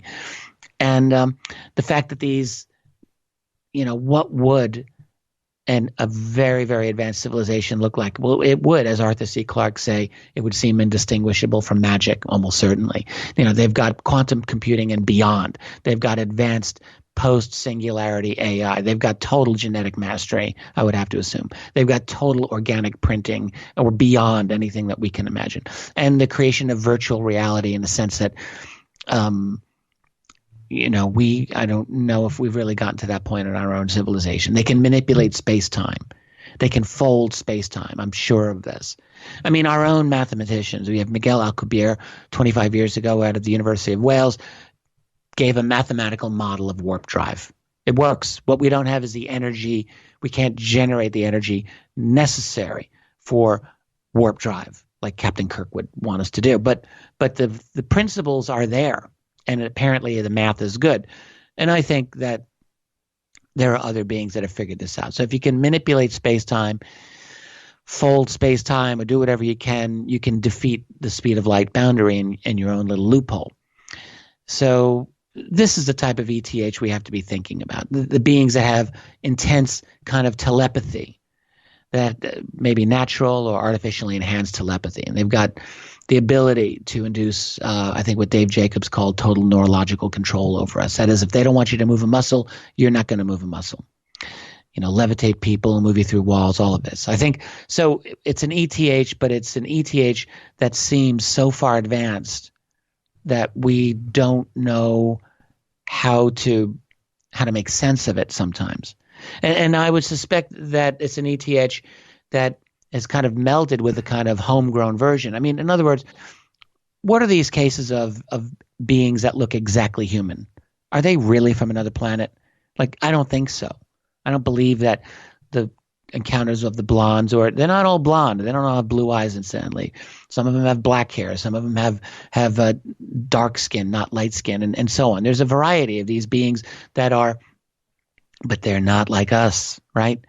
So are they really from another planet? I'm saying no. I don't think they're from another planet. I think they're us. I think they're genetically modified. Maybe they are behind it, or maybe an alien species is behind it. Who knows? I don't know. But there are too many sightings by people of these completely human-looking beings that I can't discount it. I would love to discount it. I would love for the UFO phenomenon to fit into this neat little package that would make it very easy for me to say it's this or it's that or it's this. But it refuses to do that. And part of it is that you've got beings that do look human and beings that do not look human. So the ones that do look human, I'm going to assume they're human, but they're not exactly like us. They're tweaked in some important way. So does that mean that they were, some alien race took a bunch of people from Norway 10,000 years ago and said, let's raise them to be like us, and gave them their own enhanced capabilities, and so that those human beings would have nothing in common with us culturally, really. They wouldn't have anything. But maybe that's the case. Or maybe it's a homegrown human group. I don't know the answer to this, but there's a lot that is at play here. And I'm long past the point where I feel a strong need to know for sure, is it one or the other? I mean, it would be great. It would be wonderful if I knew the answer to that one day. I would be, okay, great, awesome. But I'm not expecting it. But there's more than enough work in one day for someone like myself simply to understand what's in front of me. And most importantly, I do think it's valuable, and I'm shifting gears here slightly if you allow me, for us to have a more intelligent public conversation about this phenomenon, so that more people can participate in the conversation, because really we need more people to participate in this conversation. We need more very, very smart, thoughtful people to offer their own ideas and research. And maybe we'll get some answers. And that means some form of, if not political disclosure, then maybe we'll call it cultural disclosure, a cultural transformation by which people just stop caring about the stigma associated with this phenomenon and realize that this is the greatest mystery of our time, and decide to get on this train and not miss out, because it's the best ride of your life. It's fun. And I thought that you were going to go here, so I'm going to ask for clarification. Oh, sure, please. Is there the possibility that those that look like us are us from the future, time travelers? They're already here. I don't know what I think about time travel as a hypothesis for this. It's never really appealed to me. I know there are folks who believe it. People like James Peniston is convinced that's the answer, and I don't know, maybe he's right. I don't think that I believe it, but I don't know enough, honestly, about the capabilities of space-time manipulation to know that it's impossible. There are certain logical problems that come to my mind relating to going back into time. So, like, for example, I'll just give you one example, and I've never been able to shake this example. So if you're going to go back in time, like let's say we're in the future, right, and we want to go back in time. So how exactly do you do that? Because if you look at our universe, forget dimensions for the moment, if you will, our Earth is not static in space, right? It's revolving around the sun. And our sun is not static in space either. It is rotating around the center of our galaxy. And our galaxy is not stable in space. It too is part of a local group and a larger group, and it's moving. So if you're going to go back in time, it seems to me, you're going literally to wind back the clock of the entire universe, every cell, every microorganism, everything that exists. And you're going to wind it all back to its physical location in all of space and go back there? How is that even possible? Like, I don't understand that. If someone can explain that to me, then I'd be very grateful. Now, are they coming from another different dimension in the future? And if that's the case, then is that a different outcome of reality? And are we dealing with a multiplicity, virtual infinity of outcomes, a virtual infinity of people just like ourselves? And if that's the case, then who really cares? Why does it even matter? What future are they coming back from to influence our timeline, and why the hell would they care? Like, and how's that going to affect them? Like, you understand where I'm going with this? Yeah. So I don't really understand the logic. Right. Now, of course, that just poo-poos the whole idea. But that's kind of like the ETH. You're looking at it in a nuts and bolts sense. But if you go with Einstein's theory of relativity and the speed of light, you don't need a machine. You're not turning the universe back. You jump on your starship, Richard Dolan, and you take off for 2 years in one direction at the speed of light and come back. I'm gone. You have not aged, right? Time can be manipulated, and time is manipulated. This has been a measurable fact of our world. This is why clocks will move at a different rate at Earth's surface as up even in our upper atmosphere. The effect is measurable, and the further out you go, it does make a difference. But the real question is, can you reverse it?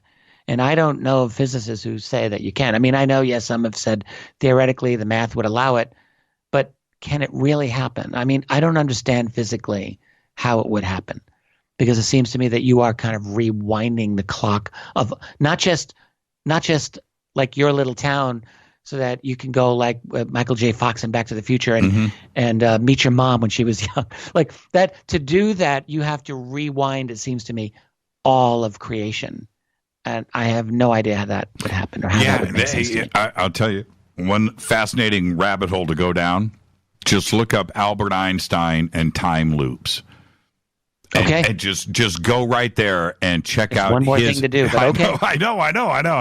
That's what I'm good for. Let's take a break right here, and when we come back, I'm gonna tell you about what happened to me last week with Steve Murillo, and the reason why I brought up the ETH to you, because Richard, Steve and I had a daytime sighting, a real one. Okay, and we'll talk about that when we come back. Oh yeah. It really happened. I got some images, too. This is Fade to Black. Richard Dolan is the guest. We'll be right back. Stay with us. Hi, everybody. This is Rob Halford, the Metal God, on JimmyChurchRadio.com. This is KGRA Digital Broadcasting Station. Salt Lake City, Utah. Van Buren, Arkansas. Okay, nurse, let's get this man to the ER stat. Right away, doctor. We see this every day. Heart attack or angina pain due to blocked and clogged arteries. Chelation can remove obstructions or blockages from arteries and help avoid painful and expensive surgery. Now there's Angioprim. It's a liquid oral chelation product that you take with juice. You start to feel the results fast. Angioprim increases blood flow all over the body, and that means more energy and strength to take on the day with less aches and pains. 60 years of research has gone into chelation, and Angioprim is the result. A safe and easy way to unblock your veins and arteries from buildup that slow circulation. Paging Dr. Jones. Please report to the emergency room right away. Log on now for a special radio offer from Angioprim. That's angioprim.com/radio. ANGIOPRIM. Angioprim.com/radio or call 877-882-7221. That's 877-882-7221. So, you love talk radio? Then you'll love TalkStreamLive.com. TalkStream Live is always on, 24/7 with the best streaming talk shows. Find your favorite talkers and discover some new ones. It's free, readily available online or on any smartphone or tablet. Finding your favorite talk shows all in one place has gotten a whole lot easier. Just go to TalkStreamLive.com. Be sure to download the free apps from Google Play or the iTunes App Store. Your contact for current news and trending topics. KGRARadio.com. What can I say about the most popular tea on the internet? And what do customers say about Life Change Tea at GetTheTea.com? A lot. But by federal law, we at GetTheTea.com cannot make claims to how this product can enhance your health. We cannot even post our testimonies without being in compliance. So how do we get past the hump? Try our products at getthetea.com and see for yourself. You can send us a testimony, but we just can't post it. Bummer. Our products are GMO-free and organic. We pride ourselves in being the best we can be, and we urge you to take charge of your health. We're 11 years strong, and many of our customers have shared their successes with friends and family. Protect your colon. Log on to getthetea.com. That's getthetea.com. Getthetea.com. Getthetea.com. Did you know that when you're on the road with limited data or Wi-Fi available, you can still listen to every minute of Fade to Black by just calling 605-562-4482. No smartphone, app, or internet needed. It saves your data plan and no extra cost if you have unlimited minutes. Just call 605-562-4482. You can listen to me, Jimmy Church, on any phone, anytime, anywhere. Go Beckley Tappy.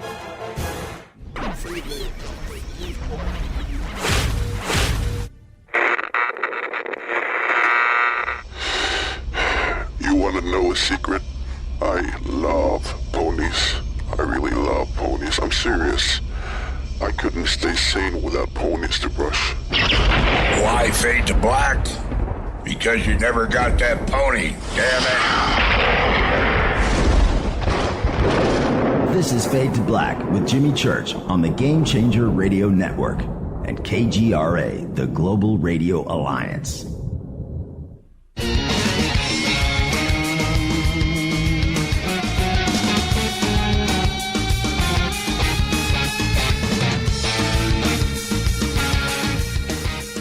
Welcome back, Fade to Black. I'm your host, Jimmy Church. Our guest tonight, Richard Dolan. Let everybody know. I don't know what happened, but our video feed just dropped. So I'll reboot it. It just, I was sitting here in the studio, just looked at it, just went click. It was bizarre. It just shut itself off. So I'll reboot it. We'll get the bunker cam back up. And Richard, okay, so this is what happened. Hey, before you do this, Jimmy? Yeah. Can I just want to make one last statement on time travel? Sure. Just like, okay. Because I had a nice little conversation with Tracy during the break, and she's sitting right here, by the way. She says hi.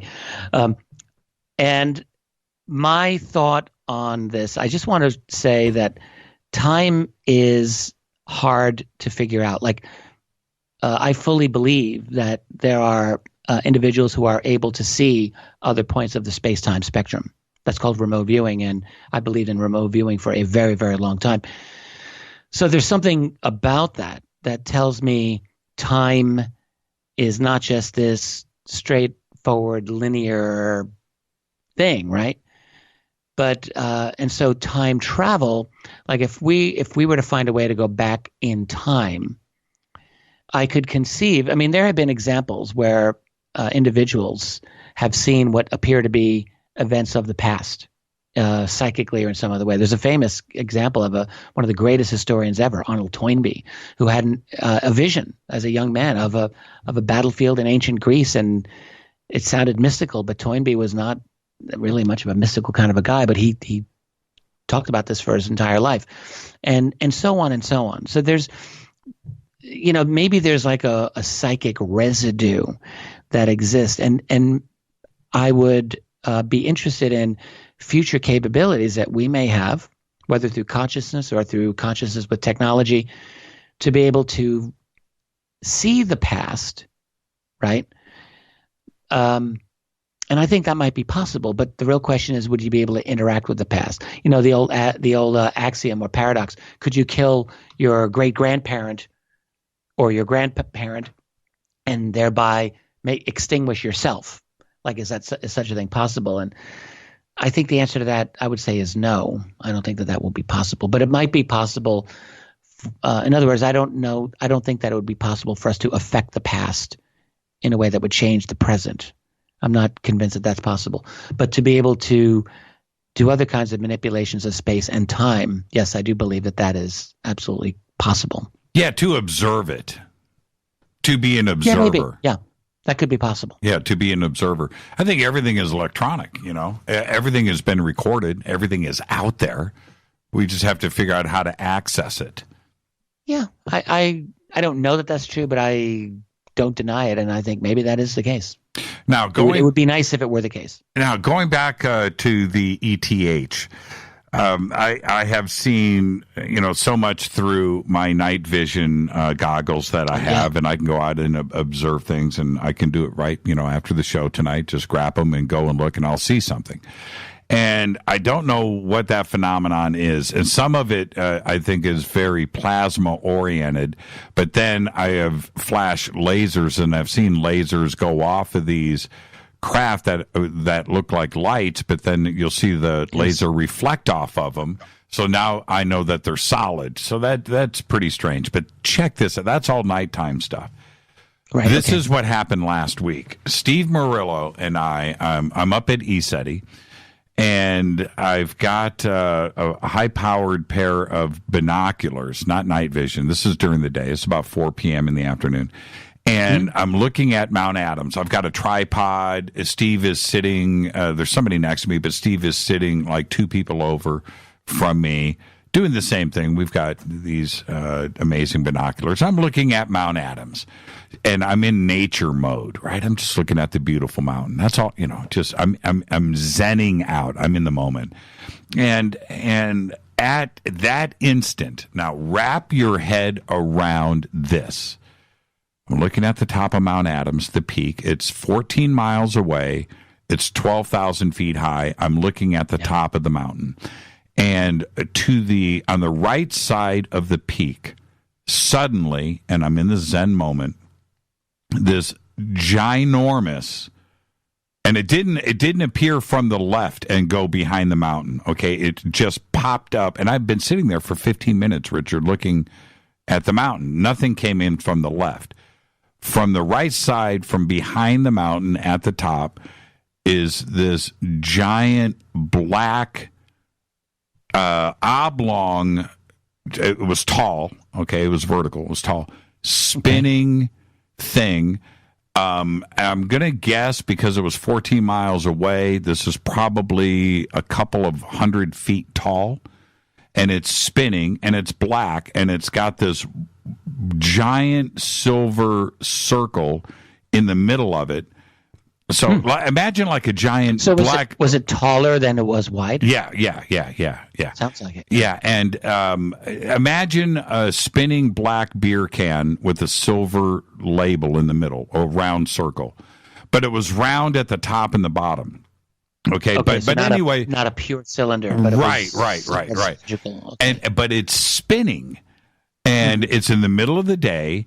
And the sun is reflecting on it. It's perfectly in focus, and it's moving from west to east. It's moving from left to right, perfectly horizontal, perfectly straight line. And I jump. I can't even believe what I'm seeing, right? I freak out. I go from Zen mode to adrenaline mode.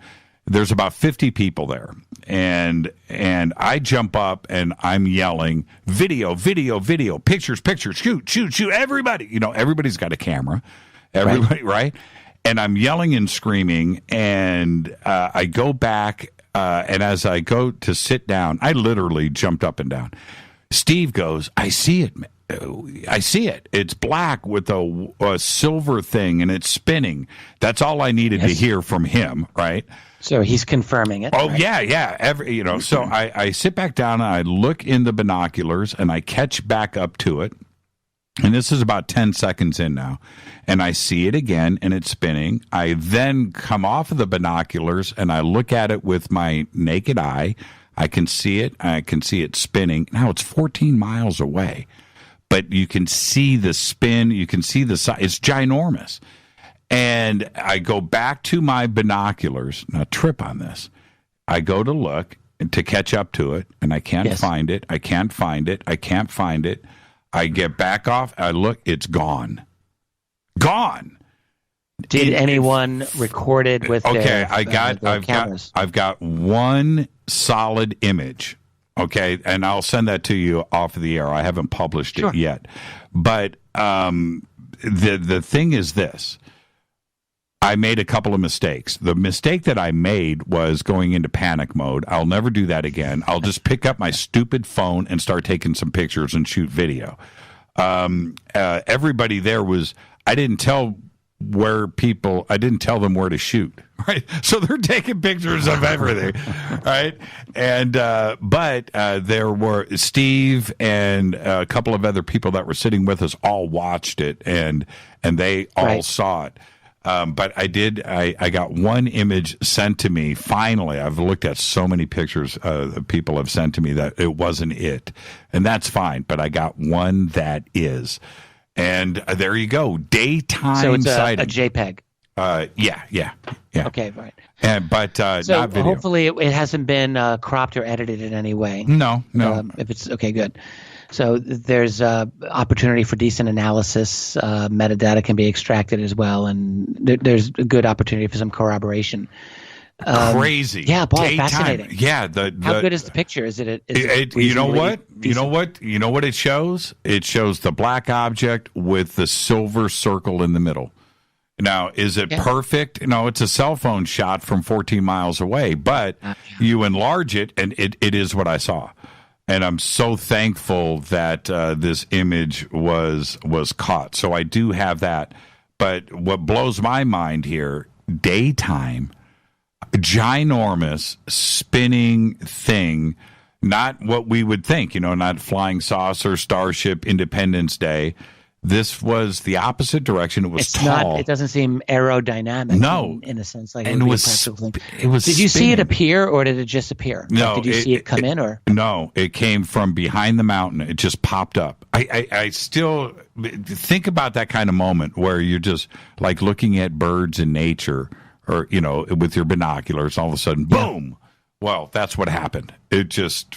I was just looking at. That's a much more dramatic version of something that happened to me. I've talked about it many times. Like 20 years ago, when my son was very young, I had a sighting of something very unusual in front of my house here in Rochester, New York. A very unusual bright object in the daytime sky that just caught my attention, and all I kept thinking was, "This is significant. Don't look away. You may never see this again." And I had to talk to my son, who was 3 years old and demanding my attention. And I was actually so insistent on not losing this thing that I lifted up my left arm and pointed at it to hold its place in the sky. And I faced him for 1 second. I said, "Hang on, I'm watching something." And I turned back, and that thing just disappeared. It was like gone. They disappear often without people seeing how they go or where they go. And there's something very odd about the phenomenon.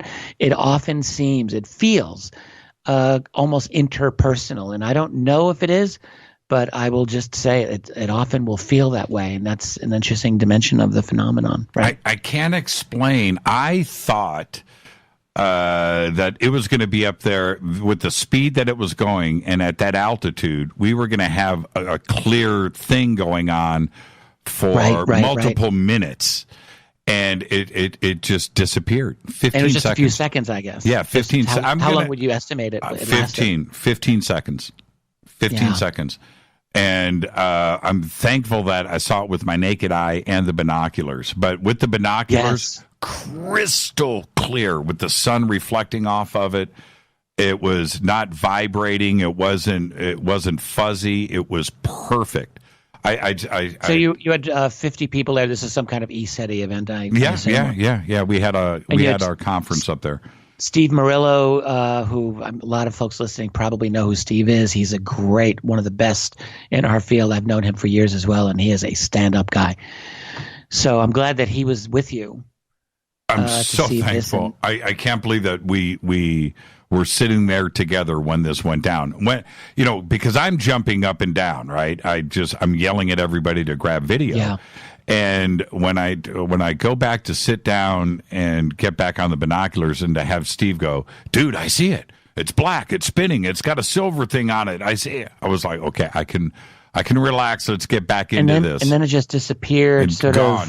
Mysteriously. Did anyone else see it depart? Yes. Steve said it just went out of phase. It just disappeared, dissolved. So it didn't zoom off. It just kind of faded away. And see, this is the thing. I didn't see it fade away. I was trying to catch up to it in the binoculars. Yeah, it's Steve and the others that saw it. A clear blue sky, clear, not a cloud, nothing.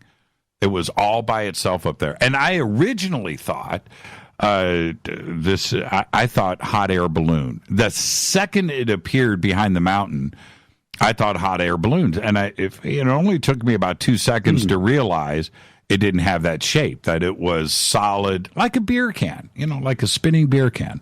And so I took that off the list immediately. I thought, oh, cool, hot air balloon. Whoa, it is not.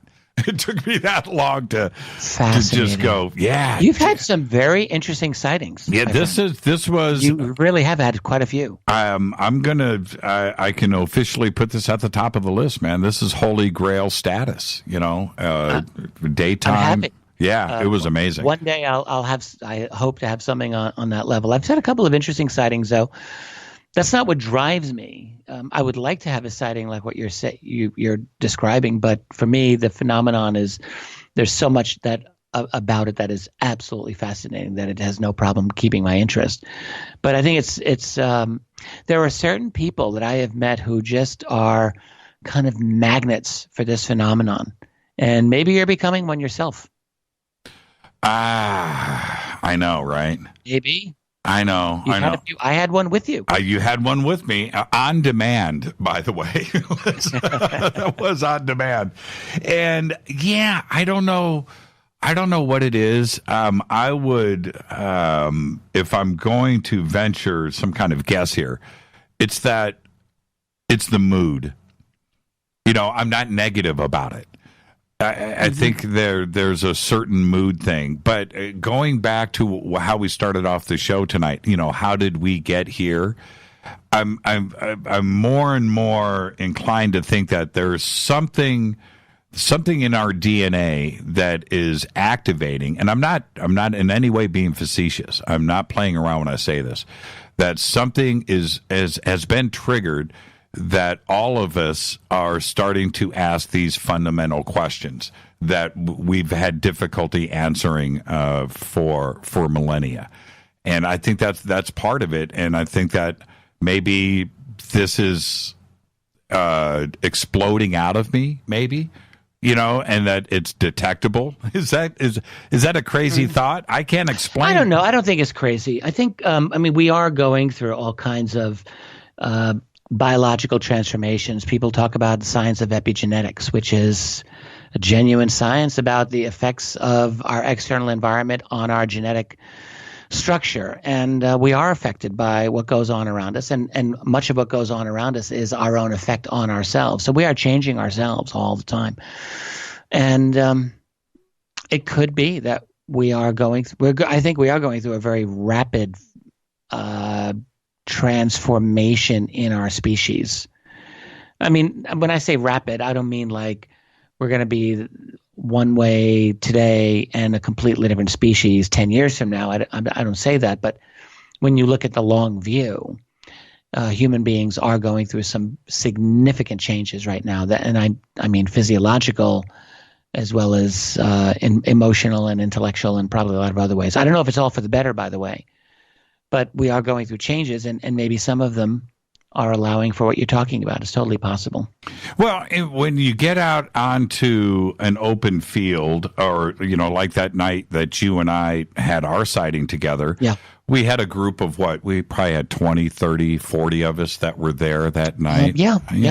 All positively thinking those positive thoughts that, they're, it's a magnet for that. And so, yeah, if I'm out there and I'm elevating the level of vibration on an open field with a couple of hundred people, that may have an effect on it. And I don't have a problem with thinking that way, because certainly it's happened over and over again. I've never had a bunko night right out there. I've never had that happen. I don't know. I can't explain it. I really can't. This one, Richard, shook me. This one really shook me. When you see, stuff with night vision all night long, night after night, those expectations are there. This was singular. This was amazing. So then I think what you were asking earlier on, if I'm not mistaken, is what was this? Was this an extraterrestrial thing or something different? Right. And I wouldn't pretend that I know the answer to that, but it sounds like it was some kind of technology. I would hazard to guess that it seemed like it's someone's technology. Would you agree? Yeah. See, this is what I find interesting. Is we all have our images, Hollywood comes into play, of what these objects are supposed to be. Well, if we find out eventually what's really going on, we're going to find out that we've all been wrong. And you know what I mean? And this object doesn't fit into anything that I have either seen or have been told about from other witnesses. It doesn't fit into any category. Well, it may not be for purposes of transportation. We tend to think of UFOs as, they're carrying people or beings from point A to point B, but that's, very likely not the case with a lot of them or all of them. They may have other purposes, and it may not be to carry any life form on it at all. It could be instrumentation. It could be measuring. It could be a weapon, or it could be something else that we haven't even thought about. So there's a lot of configurations, I would imagine, that an aerial object could be of that would be useful for whatever purposes that someone's developing. And it isn't necessarily to transport beings from point A to point B. So I don't know. I'd like to know what that was. It's quite interesting. Before I let you go, there's two things I want to get out of the way. The Space Force, announced by Donald Trump. Yep. Rita just posted up a tweet out from the United States Space Force. I don't know if you have seen this, but it says, define the Great Awakening, and it's pretty interesting. Now, I don't know if this is a real Twitter account. It certainly looks official, although it doesn't have the verified check mark. But what did you think about the Space Force announcement from Trump? I think it's in retrospect, is an inevitability. It could have been something that might have been announced under President Obama, but he didn't. But it's certainly something he could have done. I mean, the U.S. military has been moving toward I think this type of a thing for a long time. And the biggest obstacle you have is that the various services, the Navy and the Air Force and even the Army, all have their presence in space and they want to maintain it. But if you're going to be the dog that's got to pee on everyone's tree, and that's the job of the United States worldwide, then you need to fully dominate space. And the fact is, space in a sense is the center of gravity, militarily speaking. You can't dominate other nations if you do not dominate space as your major platform. And so I think it's an ultimate inevitability that the United States military would probably move to consolidate space as a department of equal stature to the other services. Now, it's not a done deal, by the way. You have everyone who wants to maintain their military prerogatives, and you got members of Congress who want to fight on this. But I will guess that it'll probably go through within a year or two. It'll happen. But the other thing to keep in mind is that, for those of us who believe in a secret space program, I'm one of those people. I will assume, in fact, I would say confidently, that there are very advanced developments that have been made in space for a long time. And so by having an open space force, or that's what he's calling it, space program, it would be very useful for it to serve as a screen, for those covert activities, and also as a very good way to introduce exotic tech as it becomes deemed useful to kind of introduce it to the world. So in other words, you've got this very, very advanced stuff out there, and over time it might become useful to segue that to the public world through something like a space force. I could imagine that as well. So it would be useful for a couple of reasons. So it's not surprising. I think it was an inevitability. Did you lean towards an ET connection I mean, combined with everything else that has been going on with the UFO community, and back to the New York Times article, the timing of this seemed a little bit suspect. Oh, of the announcement of the Space Force? Yes. Yeah, I mean, actually, I hadn't really thought about this as in terms of timing, connecting it with the revelation of the ATIP program, but yeah, it could have been. I mean, I could imagine someone in the Trump White House saying, this is coming out a little bit. Let's take this opportunity now to push this other military program, this other military wish list item that we've been wanting for a while, which is to create an open space force. Like I suppose I could see that as a possibility. I don't know that was a factor, but it's entirely possible. I mean, look, here's the thing. We have to, I assume, I don't want to say we have to assume, but I do assume that there is an extraterrestrial presence here on this planet. That is my governing assumption, and that they exist in space and that they probably exist on other satellites in this solar system, including the moon and probably Mars. I could see that easily. I mean, look, the ability to go under the ground on those worlds exists. The ability to create a kind of secure environment for oneself, I believe we're just about at that point. We may be at that point now. I think someone else is probably at that point too. So our national security community, our elements of our space community, my assumption is they know that that's out there. And so this phenomenon is the great, not to be discussed thing. Like never discuss it. Like pretend it doesn't exist. But everyone there knows it exists. So the creation of a space force, I would strongly say, would have a major classified component to it that is explicitly designed to deal with the presence of non-humans in our neighborhood. Gotta believe that. And there's another part, it's like the elephant in the room, where the announcement of the Space Force was just the public side of it, that this has been going on for a long time, and now they've cleared the road for any revelations in the future. Well, now we have a Space Force, so now we can talk about this, but it's already been in place for decades. Yeah, I think so. I mean, when you roll out programs like this, there's certain conveniences that it will provide you, and that type of thing is definitely right up there. So if something is seen that is highly anomalous, increasingly we're getting to a point in our world where authorities might be able to roll out some kind of quasi magical form of technology. The only limitation that they're going to have with that is rolling out something that's so incredibly advanced. If they were to do that, then that's a signal to adversaries that, at least adversaries in the minds of the Americans, that this technology exists. And part of the power is not letting someone else know that such and such technology does exist. So, I would love to be a fly on the wall of some of these national security conversations that are relevant to the UFO phenomenon and that deal with the Americans and deal with the Russians, deal with the Chinese. Because you have to know the Russians and Chinese are fully apprised of everything important that's going on vis-a-vis UFOs. They've got to be. So there's this behind-the-scenes infrastructure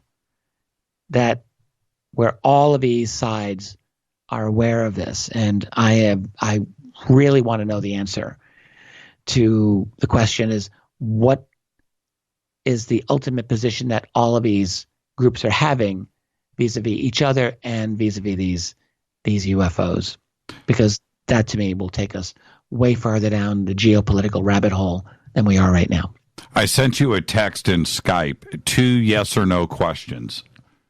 Give me a yes and a yes, or a no and a no, or a yes and a no, or a no and a yes. I'm opening it right now so I can look at it.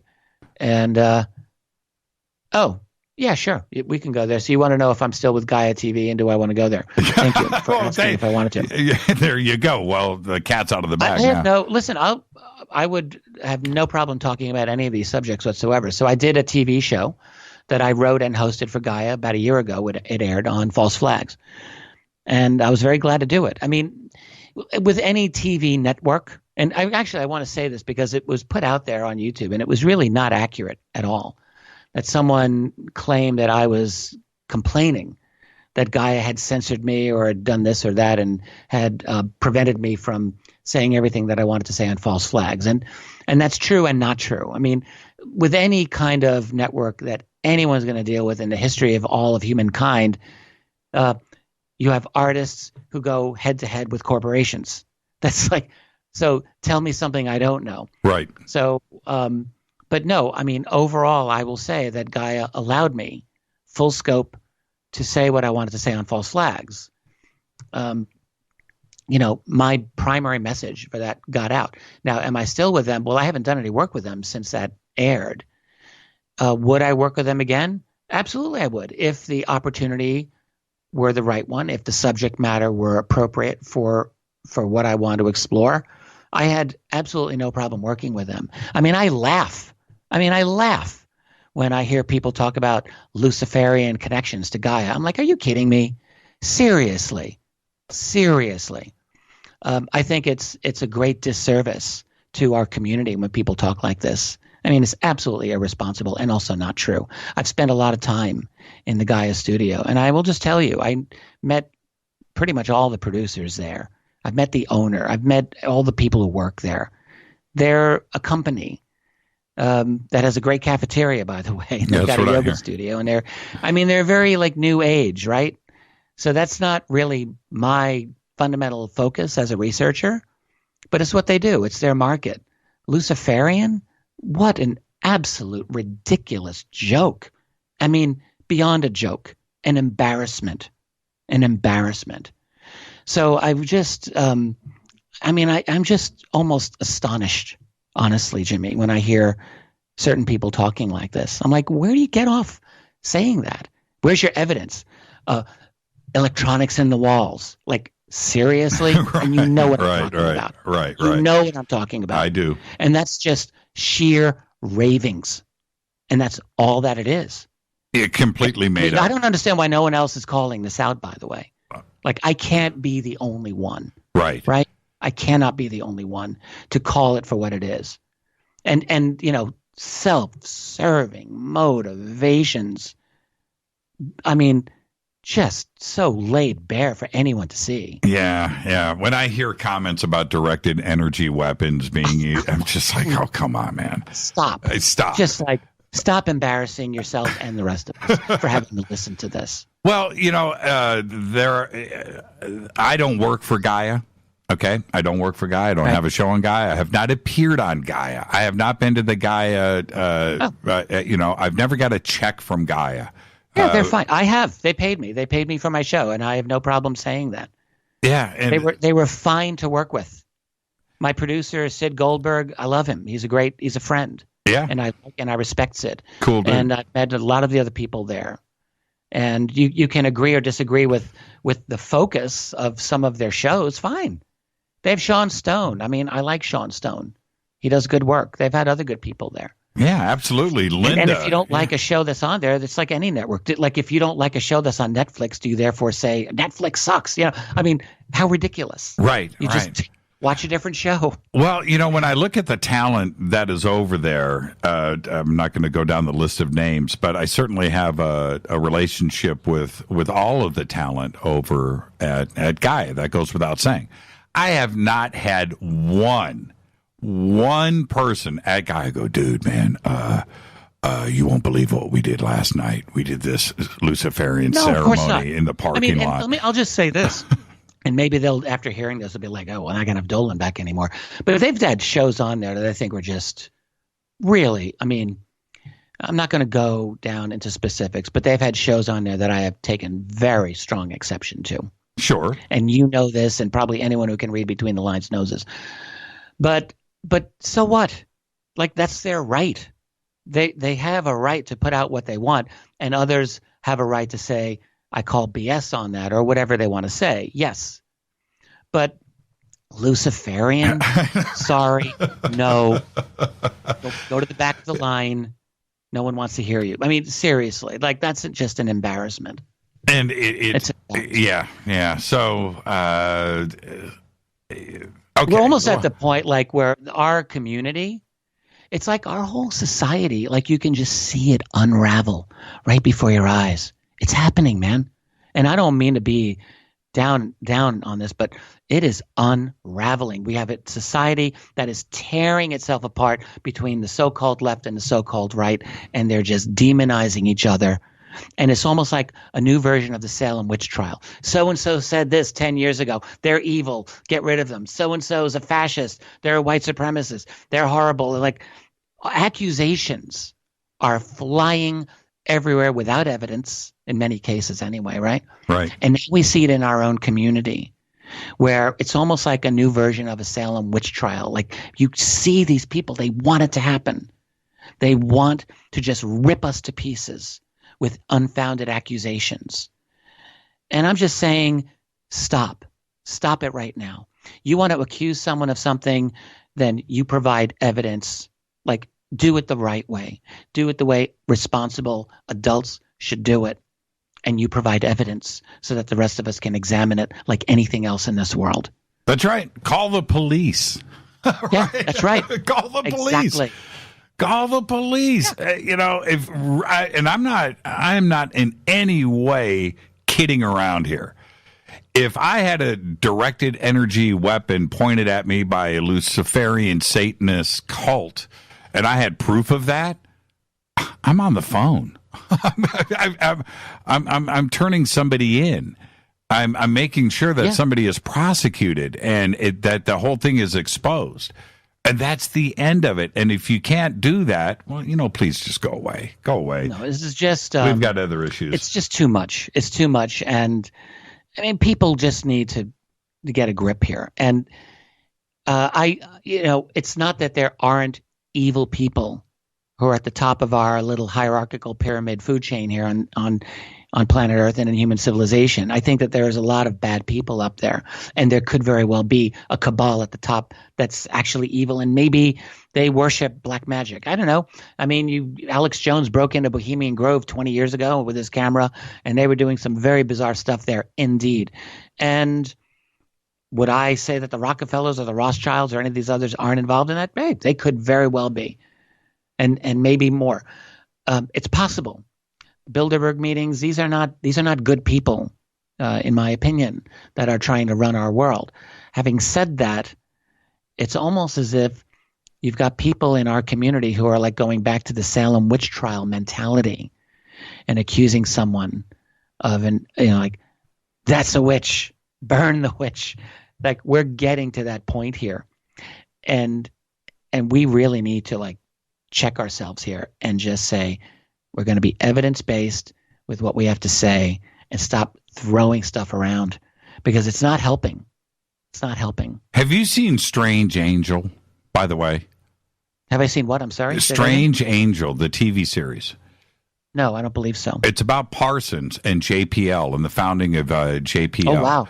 And his connections to... he was a hardcore occultist. Aleister Crowley and right. L. Ron Hubbard. Very much. Yes. You need to go. Absolutely. It's produced by Ridley Scott, right? And it's on CBS. It's an absolute must see. Oh, I'm going to watch that. It is crazy. There's definitely. I don't want to minimize influence of dark magicians in our world, or like a pedophile network in our world, or all of these other like, there's been a lot of serious accusations that have come out, and some of them are really based in reality. Yes. So and we need to pay attention to that. I'm just saying, relating to Gaia, look, you've got certain people who don't like the fact that they're New Age. I'm not really crazy about a lot of New Age programming myself, but that doesn't mean I think it's Luciferian. And it's not just one person who's made these accusations. One of the big people who just left Gaia has made the accusation. And I'm like, come on. You got to this is not true. You worked there for 6 years, and you're going to tell me you only now discovered that they're Luciferian. This is just not right. Okay? So I'm just saying it for what it is. Are you there? Yeah, I'm just wondering when you're going to stone dead silent, wondering what's he going to say. I'm just like, man, okay, I'm going to have to deal with this tomorrow. How far is Dolan going to go here? and well, that's about as far as I'm going to go tonight. There's nothing like going to the edge of the cliff and taking a peek with Richard Dolan. Hey, look, I mean, if it turns out that I go further, I'll go further. But the thing is, like, I'm not interested in having a war with individual people. Like, I've got other things to do. I've got research. I've got genuine things to do that are actually important, rather than drama queen stuff that's make-believe that seems to dominate so much of our culture. And it really is drama queen type accusations. You ever have a friend in high school who's like, just drama followed them wherever they went? And it was entertaining at first. But then after a while, you're like, I'm kind of thinking there's a little too much drama here. I think I'm going to not be their friend. That's right. There's a lot of that in this field. And so when you've got someone where drama is always following them, maybe we should just ask ourselves, what's really going on here? Why is drama always following that person? Singular. That person yes. all the time. Well, like I said, I know all of the talent. I know so many of the employees over at Guy. I've never had anybody say anything, crazy like that. Not even once. And there are some reputations on the line here where they wouldn't be associated if this kind of stuff was going on. It's quite simple. Yourself included. I've had no problems working with them. I'm just going to say it. I worked with them. It was a positive experience. I would have liked, there's always things that I would have liked differently, okay? But that's not because I think that they're bad or evil or whatever. It's just sometimes there are differences of opinion. Gaia was in the crosshairs of the whole nonsensical fake news accusations at the Washington Post, one of the truly reprehensible organizations in this country, by the way. The Washington Post was throwing out accusations that all these groups were Russian propaganda. You remember that nonsense? And one of them was Gaia. It's like, no, sorry, that's a fail. All right, they're not Russian propaganda. That's complete BS. But it's, when you're an organization and you're in the crosshairs of these neocon, neoliberal, globalist, truly evil people, and what they are trying to do is to create a monoculture. Oh, they are. All right. Why do you think there's all of this insanity over Russia these days? This country has lost its mind over Russia. Not the whole country, just the establishment. So they look at groups like Gaia. They look at people like Alex Jones. They look at anyone who's not in this little neoliberal, neoconservative little bubble. Yeah. And they put them in their crosshairs. And so most of these organizations, they're going to be scared. They don't want to have controversial political stuff. And for me, doing false flags, that was taking them right to the edge of their comfort zone. Okay. And I understand that. I do understand that. That's not their fault. So that's just how it is. That's the world. We're in a situation where the real enemy isn't Luciferian people in Gaia or any of these media companies. The enemy is a consolidated power elite within the United States and globally that is causing certain agendas to happen. And it's that's the problem. That's not what we were talking about tonight. But man, we've got our work cut out for us. And it's not all like, oh, is it, the Democrats or the Republicans? Please, can we stop having that conversation? Is it like, if we only elect a Democrat, then things will be better. Or if we only elect a different Republican, or if, whatever. That's never going to solve the problem. We have a broken two-party system, and it's broken because you have a very small, powerful financial elite that's running it. They are right now attempting to consolidate all global media, and they're doing it. They don't think they're not. They are making strides, and they are increasingly going to push independent people like ourselves to every extent possible over to those fringes more and more and more, and they're going to deplatform more and more people, more and more organizations on the left and on the right. And we're seeing it happen right now. And so that's the enemy. Those are the people that we have to watch out for. Those people who would limit our ability to have open, honest conversations with each other. And by the way, to have the right to offend other people too, because that's a very important right to freedom of speech, is the right to offend. That's right. If you don't have the right, then you've lost freedom of speech. So those are the things I'm worried about. And with Gaia, I'm glad you asked, and I'm glad you gave me the opportunity to talk a little bit about this. And I'm not on their payroll. I'm not working for them. I did do a show there. I'm glad I did a show there, and I would do another one again under the right opportunity and only under the right opportunity. But sure, I would consider it. You know what? No problem with them. I want to go back and comment on what you just said, because not only are they consolidating our news sources and the outlets for providing said news, which today is more about opinions. We don't get headlines anymore. We get opinions. It is truly fake news, and it's unfortunate news. that the word fake news has become so politicized. But again, I mentioned Operation Mockingbird much earlier in this program. That's literal fake news created by CIA for decades, and it hasn't stopped. Anyway, go on.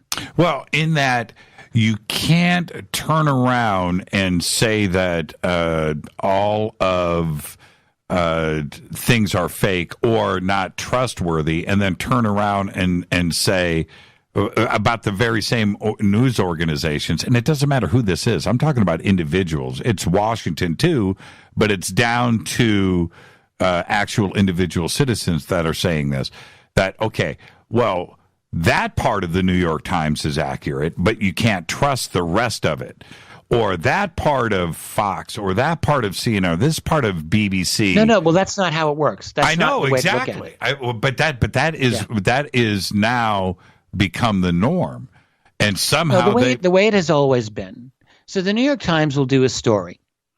Let's say they want to do a story on some local person in who has an interesting biography in some city in the United States. Like I can assume, like, I'll read the New York Times and I will assume that that's accurate. Mm-hmm. Like that's accurate. Mm-hmm.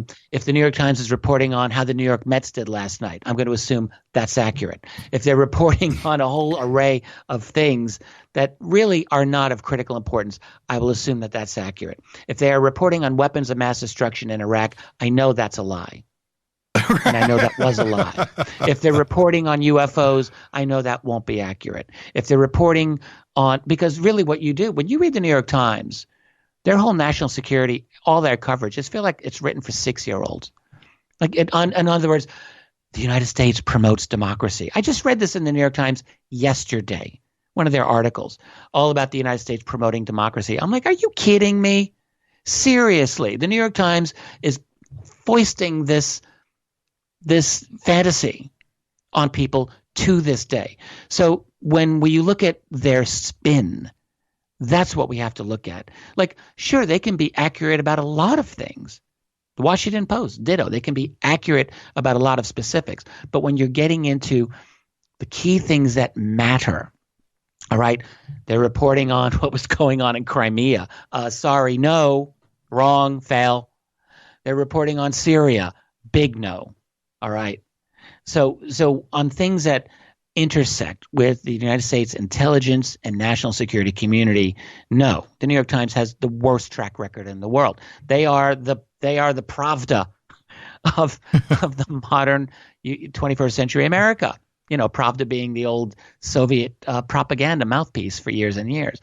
That's what the New York Times serves as. And also, I'm just going to say, CNN, which, Donald Trump's at war with CNN, but that's the fact. CNN is that mouthpiece for the CIA. Of course they are, as is NBC, as is Fox, as they are establishment. Now, there's factions within that establishment. So you have Fox, which is very supportive of Trump for the most part, and the others which are not. But make no mistake, CNN lied every bit as much on Iraq and on Syria as any of the others.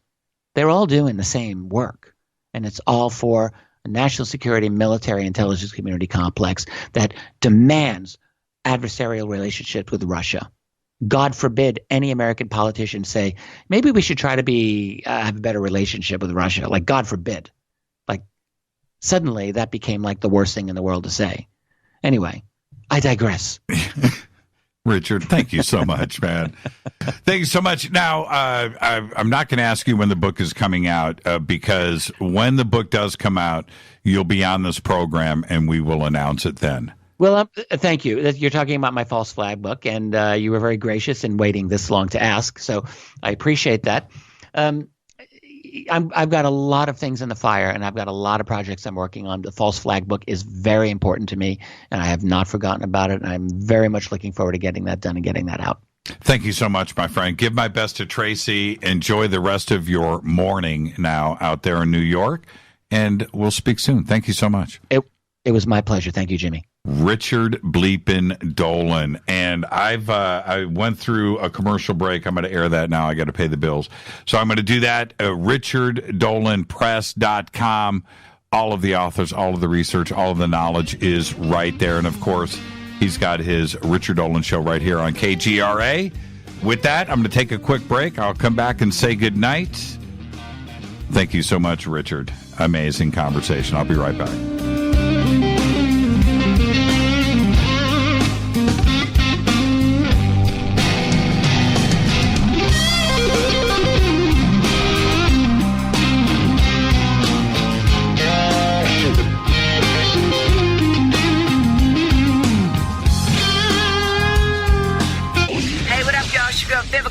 And you are listening to my boy, Jimmy Church, on JimmyChurchRadio.com. Despite popular opinion, reading a book will not make you smarter. But listening to Jimmy Church will. Hurricanes, earthquakes, wildfires. This year we've experienced more than our fair share. This is Jimmy Church of Fade to Black, and last month I decided to make sure my family does not have to worry about food should we get caught in a real emergency situation. Introducing Numana, a healthy, storable product that tastes so good that you'll want to eat it every day instead of just during those times of duress. All Numana products have a 25-year shelf life, are MSG and GMO-free, no preservatives, and are made in America. With the Numana pack in your home, you'll be able to sleep at night knowing that you've protected your family. Not only have I tasted and tested, I own it. Now you can too. Just click on the Numana banner on JimmyChurchRadio.com and use the promo code Jimmy when you order. In addition to a discount, we'll send you an autographed Fade to Black t-shirt. Seriously, go Beckley Tappy. When you take the beans from Central America with dashes of Indonesian and African mixed in and then roast it to the dark side of Fade to Black, you create the ultimate brew of fringe. Introducing the Fade to Black blend from River Moon Coffee.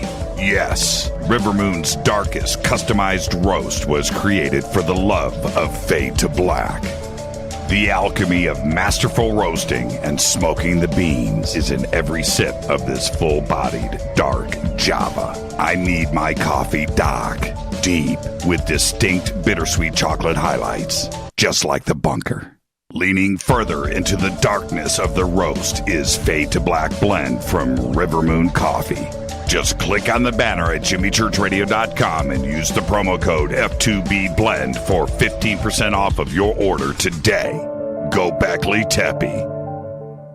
Hey, can we talk about something serious for a minute? Your age. Getting old has its perks. But remember, being a few years younger, you know, your hair was thicker, you didn't have so many wrinkles, that extra weight wasn't haunting you, and you just felt better. Well, we can't turn back the clocks and go back 10 or 15 years, but you can start feeling and looking 10 or 15 years younger with Nature's Youth RSF. It's a doctor-formulated daily supplement that helps your body maintain its peak performance and fight the aging process. Imagine sleeping better, looking better, and feeling better. See how Nature's Youth RSF has helped thousands of people just like you at nature'syouth.com. nature'syouth.com. The holidays are coming. Imagine how it will feel when your family and friends are asking you what you did to look so good. Your secret will be Nature's Youth RSF. It's time to start looking better and feeling better. Learn more and order your Nature's Youth RSF at nature'syouth.com.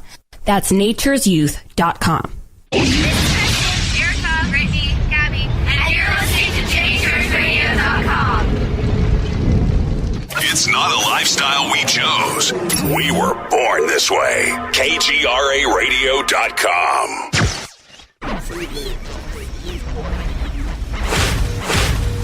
This is KJCR at JimmyChurchRadio.com.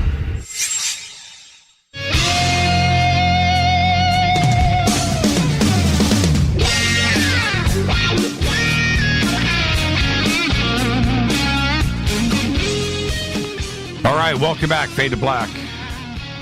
Got to thank Richard Dolan. That was 2.5 straight hours of amazing conversation. So many takeaways from tonight's talk with Richard, but that's why he is Richard Bleepin' Dolan. And I was just sitting here reading through Twitter and your comments. Going back through all of it, there's too much. I've almost got to go back and listen to this show again, as all of you should too as well.